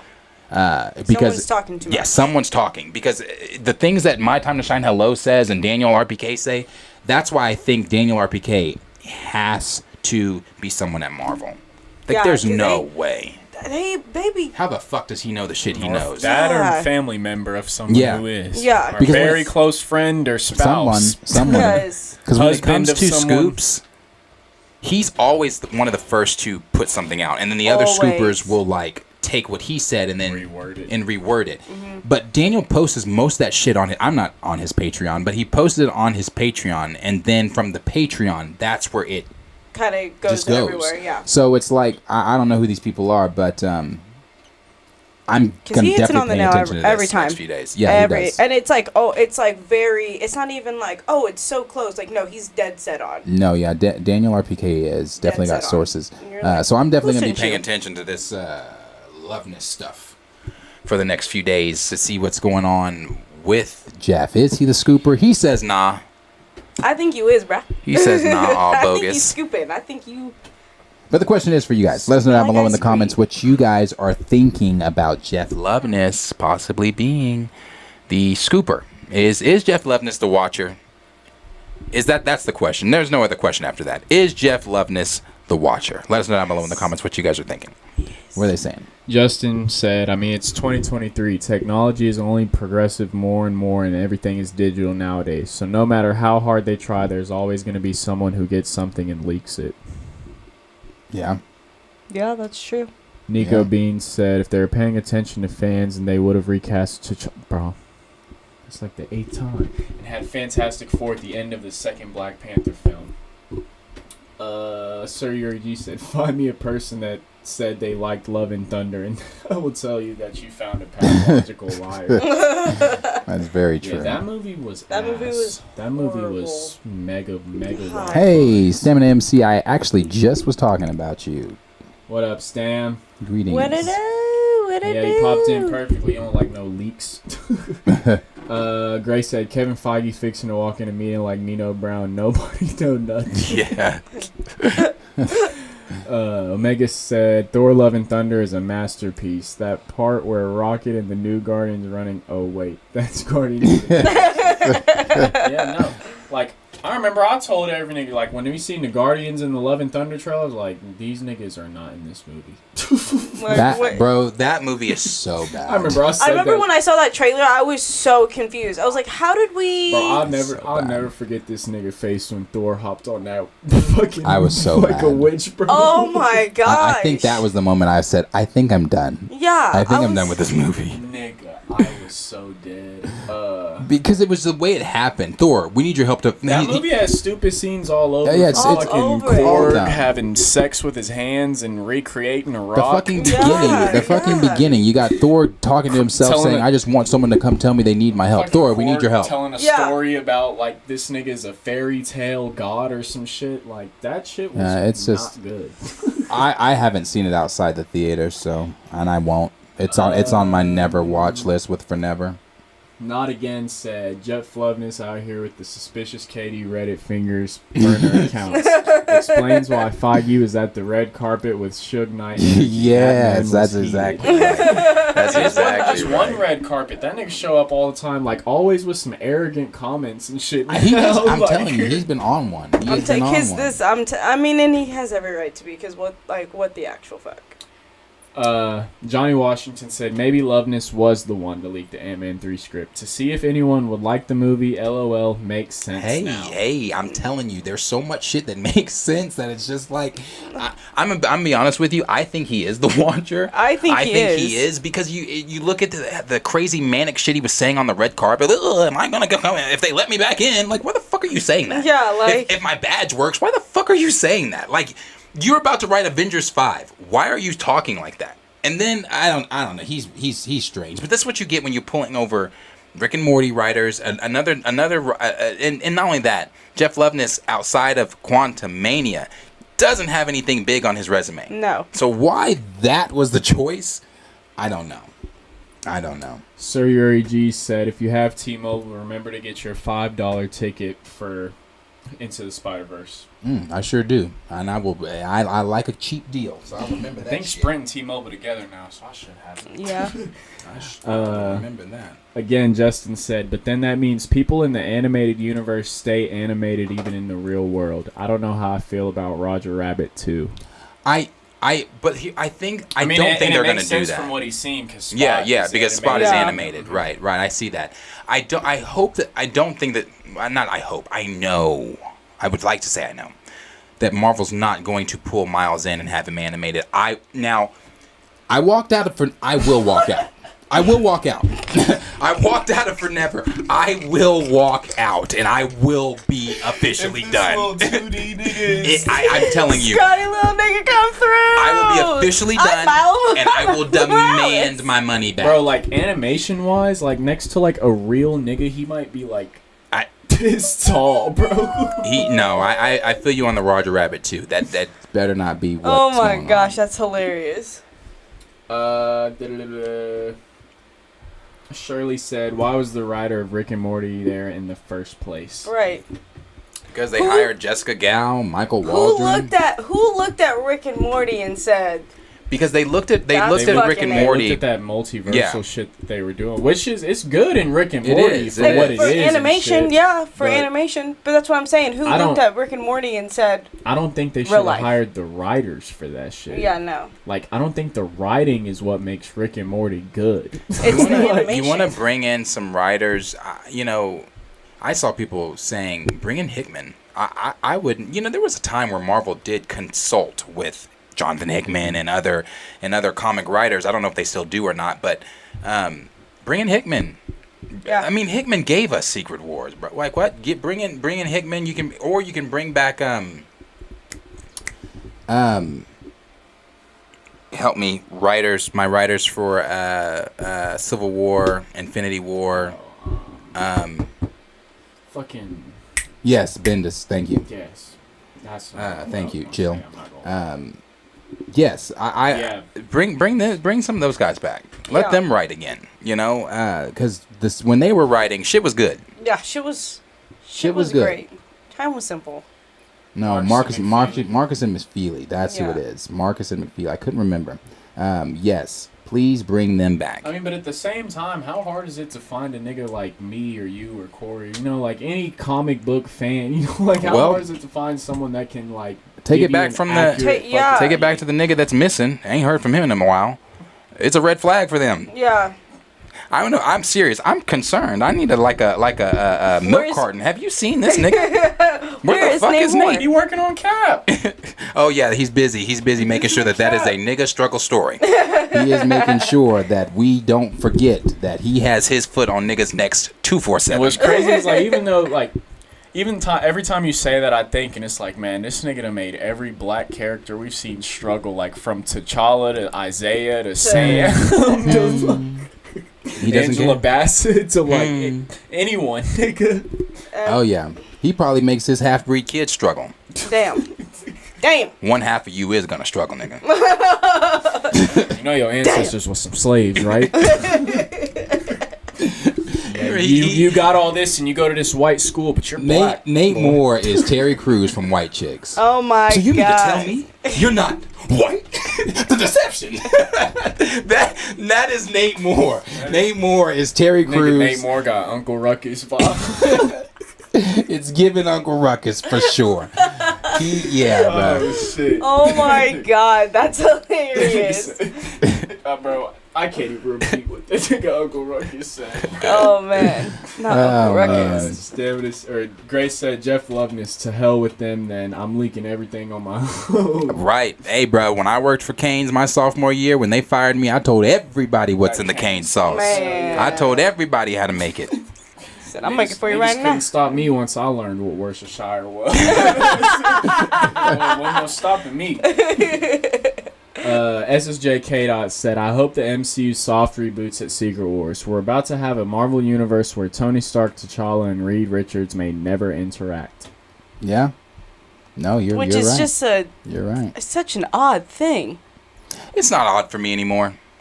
I've accepted it. I have accepted it. I'm pissed. I'm still pissed, but I have accepted the fact, and I'm trying to get everybody else to be, to not to be accepting, not to be accepted. Don't accept it, but to be more of like. It is what it is. Like, bro, I've said this before, and I hate to keep raining on parades. That nigga's not coming back. I know. Bro, I'm not gonna lie. I think I said that before you. Probably. I was like, think of the position Marvel's in. They got much bigger shit than throwing this nigga back in. He's not coming because they've already got their plan, and it is T'Challa. They're moving forward with Tucson. And I bet you in 20 years that nigga Tucson gonna have a comic run. Oh, he will. Yeah. He will. Where he's gonna be standing next to Cap, telling him, "Yeah, Dad, go back to Africa." Fuck you, Dad. Why? Yeah. No. And they gonna like his snow bunnies too. Yeah, no. Chasing them through the multiverse. Chasing through the multiverse. I'm telling you, that Dr. Umar video sent me bro.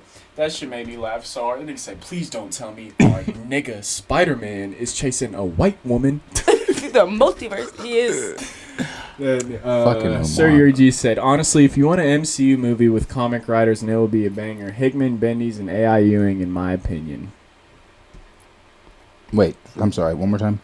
Honestly, if you want an MCU movie with comic writers, and it will be a banger. Hickman, Bendis, and A.I. or Al Ewing. Mm-hmm. Yeah, I'm down for that. I said A.I. I'm not done that. Yeah, no, that would definitely be dope. That would definitely be dope.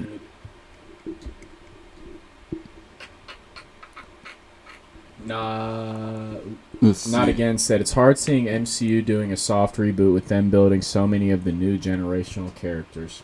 Yeah.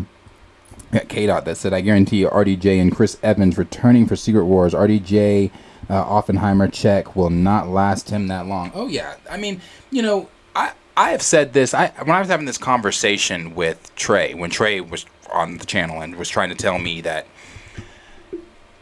I don't know if, all these people are coming back. I said it then, I'm saying it again. You're smoking dick if you truly believe that, you know, any of these, no, they're that not. none of them are coming back for Secret Wars. Like when Scarlett Johansson said the other day, my time, I've done that, been there, done that. My time as Black Widow's done. Now, this is the only thing I'm saying. I'm not even. This is gonna end it. Didn't The Rock say he wasn't going back to fucking Fast? And here we are. Money talks.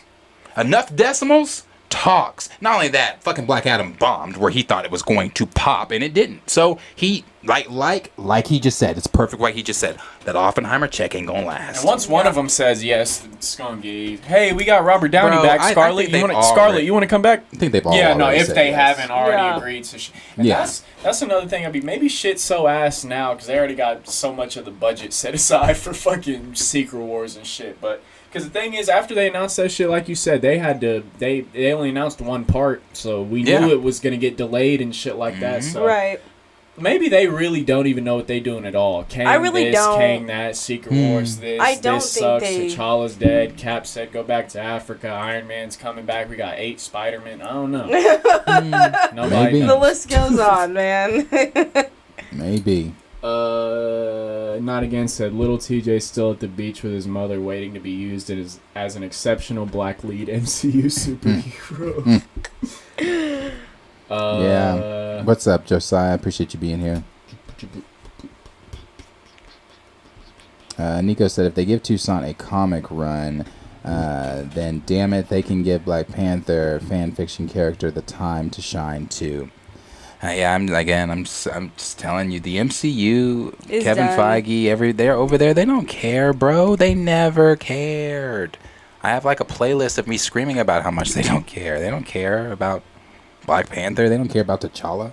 Yeah, no. Like my nigga Mike Tomlin said, we do not care. No. Like that We is do how not care. Marvel is feeling. Yeah. We do not care. They do not. They don't. K-Dot also said it wouldn't be shocking if they're cutting Major's cost to save up for Secret Wars. Paying all those actors and variants will be expensive. It sure in the fuck will. I think I heard Josh. No, not Josh. Sorry. I think it was John's crew. A while ago when they were talking about Secret Wars, John was saying how he believes it's probably, and it will be, one of the most expensive movies to date to make. Hell yeah. Oh yeah. To make for sure. If they want to do it right, hell yeah. If they do it wrong, it's gonna be. Yeah, it's still going to be expensive. because It's gonna be you've got to expensive. like, because if the rumors are true and you're bringing in everyone, Michael Fassbender, RDJ, that's a ticket. That's a nice little. That's That is just paying the actors. Yeah, that's just paying the Yeah. actors. That's not paying your setup, VFX effect people, your writers, everybody else that's Your on crew, set. You know, yeah. your set and you're paying for everything. The sets, Marketing, advertising. yeah, The everything. training, all of it. That's a lot. It's a lot. Raptor Cloak said they ought to replace Ryan Coogler with Michael B. Jordan for later Black Panther movies to bring his anime influences from Creed 3 to the MCU. Be nice. He ain't doing a bad job directing. No. Or, like them directing Creed 3. I haven't seen it, but no. I mean, with that though, well, you know, Marvel has their token, and that is Ryan. Ryan is the token. Ryan's gonna do whatever they want Ryan to do, and he's gonna do it in a yes-a-massa way. So They got 2 tokens. They got Nate. yeah, they got Nate. Got 2 tokens more. Yeah, so. And then appreciate the super chat there from Reese that said, "There's a way to make Marvel look bad for killing." I don't know SN. Sorry, a SN kids hero away. That's why we need to get our petition on the news. And in a way, is Reese the only one affected? But people may respond more. Also, is recast stream coming up still? Oh, jeez. Time. I feel like Kang. Time.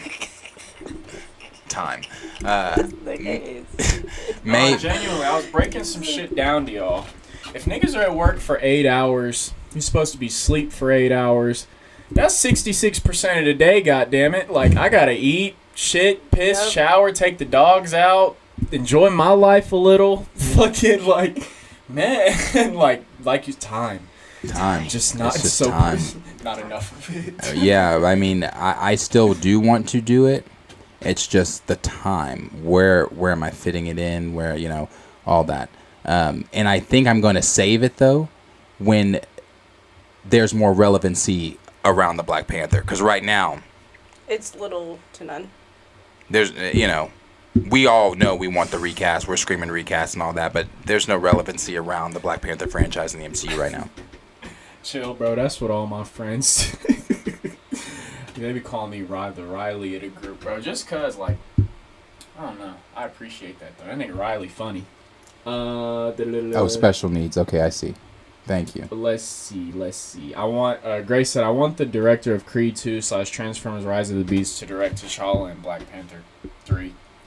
My thing is, I don't even mind if we get Black Panther 10, 20 years from now, because I just hope all of this shit that the MCU's done is forgotten about, done. Like, if we do get another Black Panther story one day, I really genuinely hope it's not the fucking multiversal shit. Like, I hope it's a genuine story from a sourced comic book, and if not, we got the fucking comics. Like, that's honestly where I'm at. Like, I can't, like I've been telling you, I can't expect to see nothing because I don't think Black Panther was a priority in the beginning. I was about to say. I think they were surprised that movie made $1 billion. Oh, they were. Oh, yeah, they were shook. I don't think it was a priority to begin with. Like we've talked about, the niggas are going to be speaking British. Yep. And I don't think it's a priority now. They were. No, it's not. It's not a priority. They don't care. They don't care. They don't care. Let's do maybe 2 more there, and then I'll show something, and then we'll close. Stamina said, Secret Wars had better get allocated 18 to 24 months of post-production, so all the VFX etc. can have enough time in the oven. No, completely true. Like, yeah. From the time you start filming to post-production to all that, it's going to take, plus you know how much they like to add stuff in or reshoot little things and shit like that. Exactly. Right. There's no telling when this shit's going to come out, honest to God. And then whenever we do get part 1, there's no telling when we get the second one. Right. This isn't like the old MCU where they have Infinity War and then Endgame set up. I don't think nothing's been set up. They've made that very clear. Like, literally these last 2 phases have been shit because nothing has been set up for after Endgame. No. I'm trying to find this this video really quick.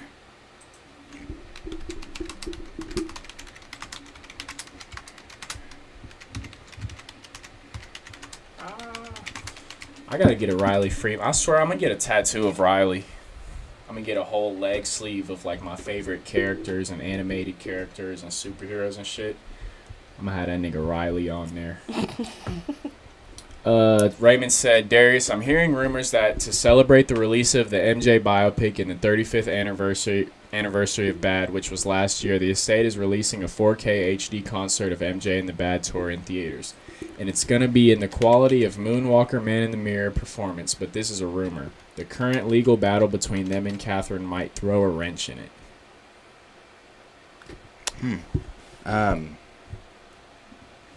If they were to release that, because that's something that so many people have been wanting to see, myself included. I don't know why they have never released that fucking footage. But if they do release that, wow. And I do mean wow. I will definitely be there to watch that. Bro, did Sony get the Beatles catalog back? Doesn't Mike own that? No, that's why Mike died. The niggas were saying that's why Sony killed him, because he didn't want to sell him the Beatles catalog he wasn't selling it back. Damn, I cannot find this shit. Anyway, I was trying to find this video, but I guess it doesn't really matter anymore. I was trying to find this video. It might have been taken down because it was in. So I'm looking through the notes of the T'Challa video that I was had planned and everything like that, and it was a video that I had that was going to be filled in, and it was these people outside of the theater. You know, when you go into the movie theater and there's a poster outside the theater you're going into, and they were looking at the big cardboard poster of the original Black Panther film, and it was some black people, and they were filming, and the guy behind the camera just kept saying wow, wow, wow, and then by like the 5th wow, he said, so this is what y'all feel, this is what it feels like to be represented. he said this is what it feels like to be able to see yourself in a movie and things like that. So yeah, I wanted to find that though, but oh well, I can't find that. I don't know what's going on. That somebody, because this right now, if I click on the link that I had for it, it tells me the video is unavailable. So I have no idea what the fuck is going on with this video or why it's unavailable. They sold it to Sony. Yeah, they killed that nigga then. Confirmed. Yeah, no. This catalog is sold, but I don't know why that's not going on. I was gonna say I haven't been too caught up in all the MJ shit recently, just cause you stay in that shit, and that shit make your head hurt. Oh yeah, trying I to can fucking imagine. sell all this nigga family goods and talent and shit away, and yeah, I stay out of that. I love my nigga Mike. I love Michael Jackson. I remember when a couple months ago, maybe a month and some weeks ago, everybody was kept sharing Mike's They Don't Really Care About Us, and like Mike tried to tell us this stuff, and I'm like, Mike, man, y'all wasn't trying to listen to Mike when Mike was talking. I was in elementary. Listen, mainly because my mom was more so this nigga right here, that nigga. Yeah, like so I knew what it was, but now everybody want to be like, oh, Mike was right, Mike this, Mike that. He tried telling y'all he was so genuine. Yeah, it don't matter if you're black or white, this, that, blah, blah. Nigga, shut up. Yeah. I don't give a damn about Mike. That's from West on my nigga Riley. Yeah. So anybody have anything else they want to say before we? SSJ said, I wish Michael Jackson bought Marvel so he can recast himself as every hero. He attempted to buy Marvel. He did. That. Yeah, he tried to buy Marvel. He did attempt to buy Marvel.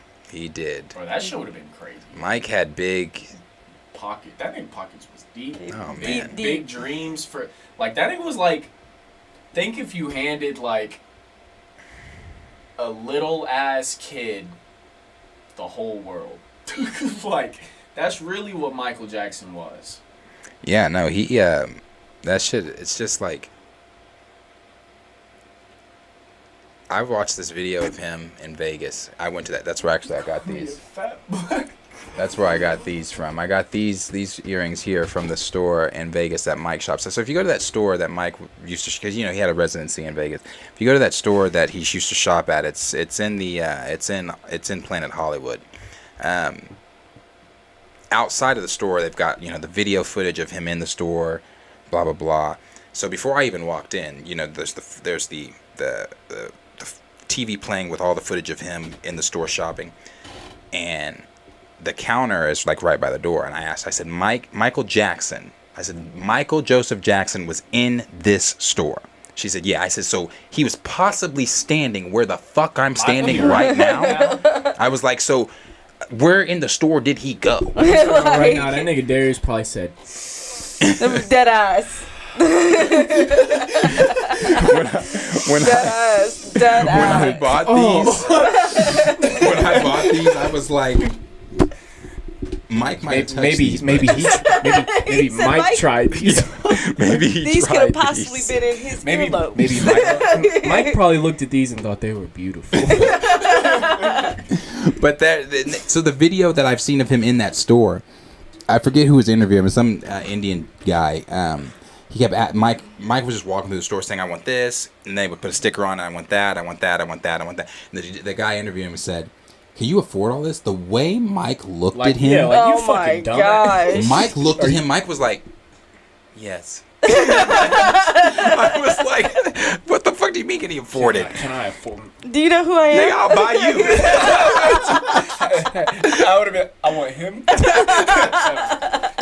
So, yeah, bro. Waiter, add him to the sticker on him, please.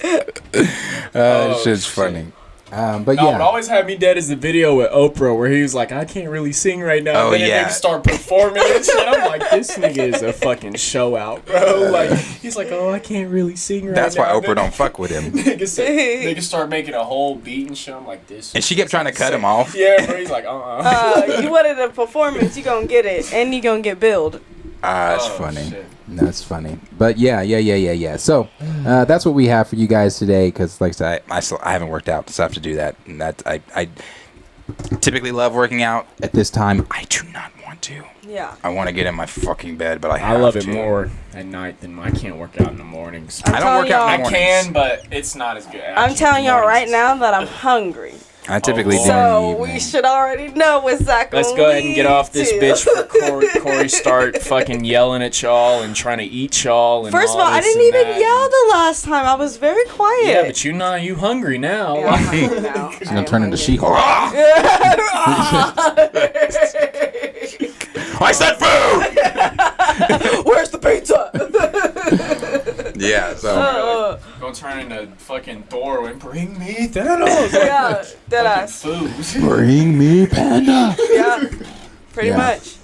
Yeah, so yeah, guys, we'll be back with you guys on. Like I said, we're live with you guys on Sundays and Thursdays. So we will be back with you guys on Sunday. To talk about more stuff. I mean, it's been a slow news week, but to talk about more stuff that's maybe could possibly happen tomorrow, Saturday, maybe. I don't know. We'll see. But we talked about fucking Loveness being a scooper for 45 minutes, so We did. we can milk anything. We did. We did. We can do it. Yeah, so like I said, we'll be back with you guys then. As always, we appreciate all of you guys for being here with us and hanging out and Raymond said doing we the need dance. another tier list. Another tier list. We'll see if we can think of one to do Sunday.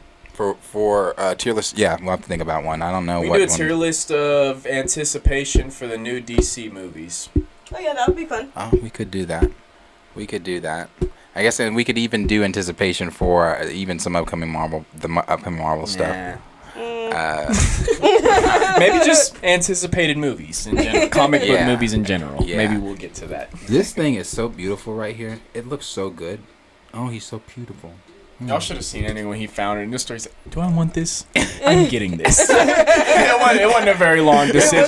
Do I want this? I'm getting this. Yeah, it was a very short conversation with And himself. then I hugged the shit. I love this. And then I found the little Miss Marvel he has right there. He's like, yeah. oh, I want you to. Yeah. Yeah, and then I found the Black Panther poster, and he's like, "Oh, fuck I have to get this too. I think I have to get all of this."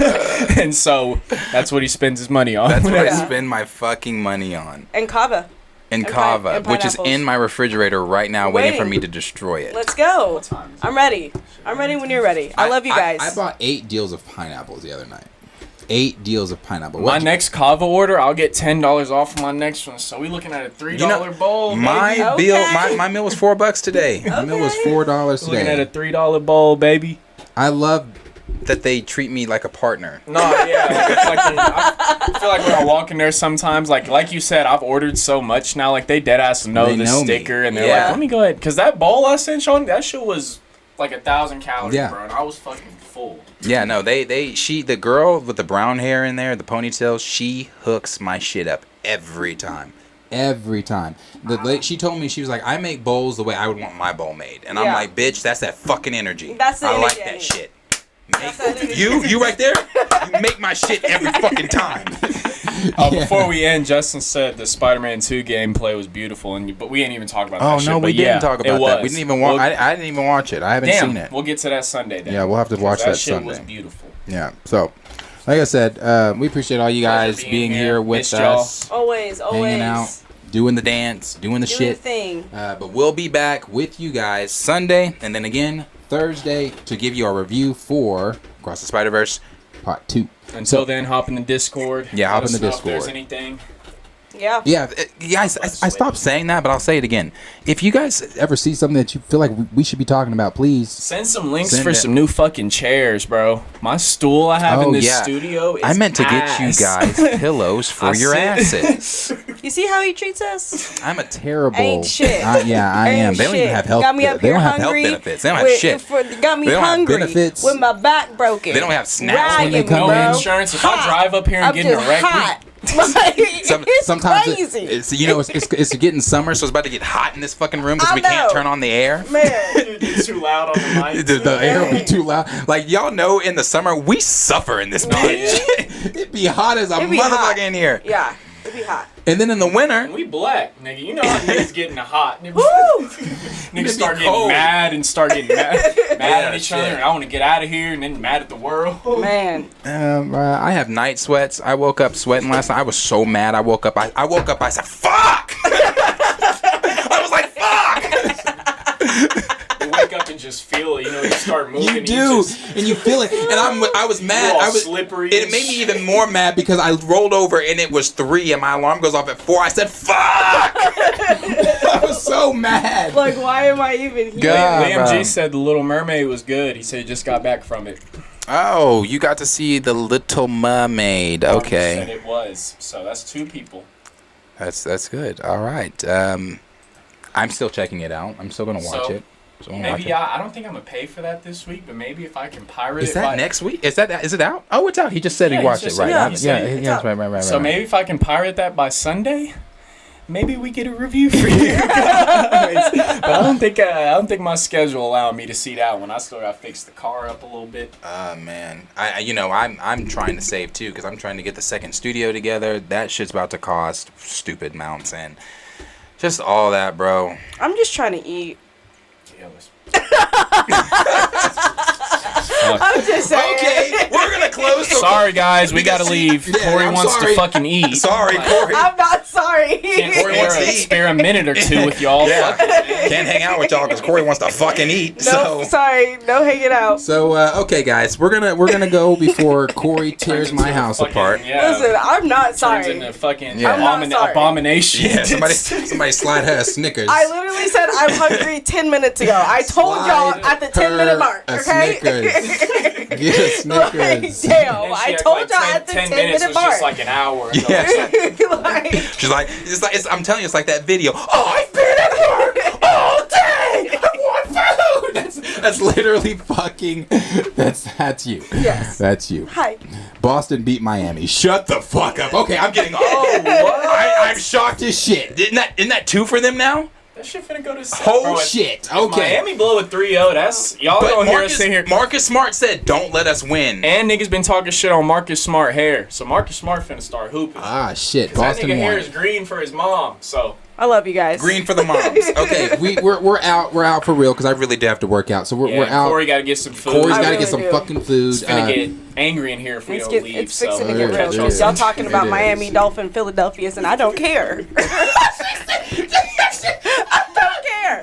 So I love y'all. That's so funny. Okay. I love y'all. Okay, we're out. All right. As I always say, like, subscribe, share with your friends. I don't have music for you because I'm still working on the outro music, so I don't have it. I'm sorry. Like, subscribe, share with your friends, and we will see you guys Sunday in the next video. Peace out. Peace out. Yep. I hate this because you guys are still in the fucking frame.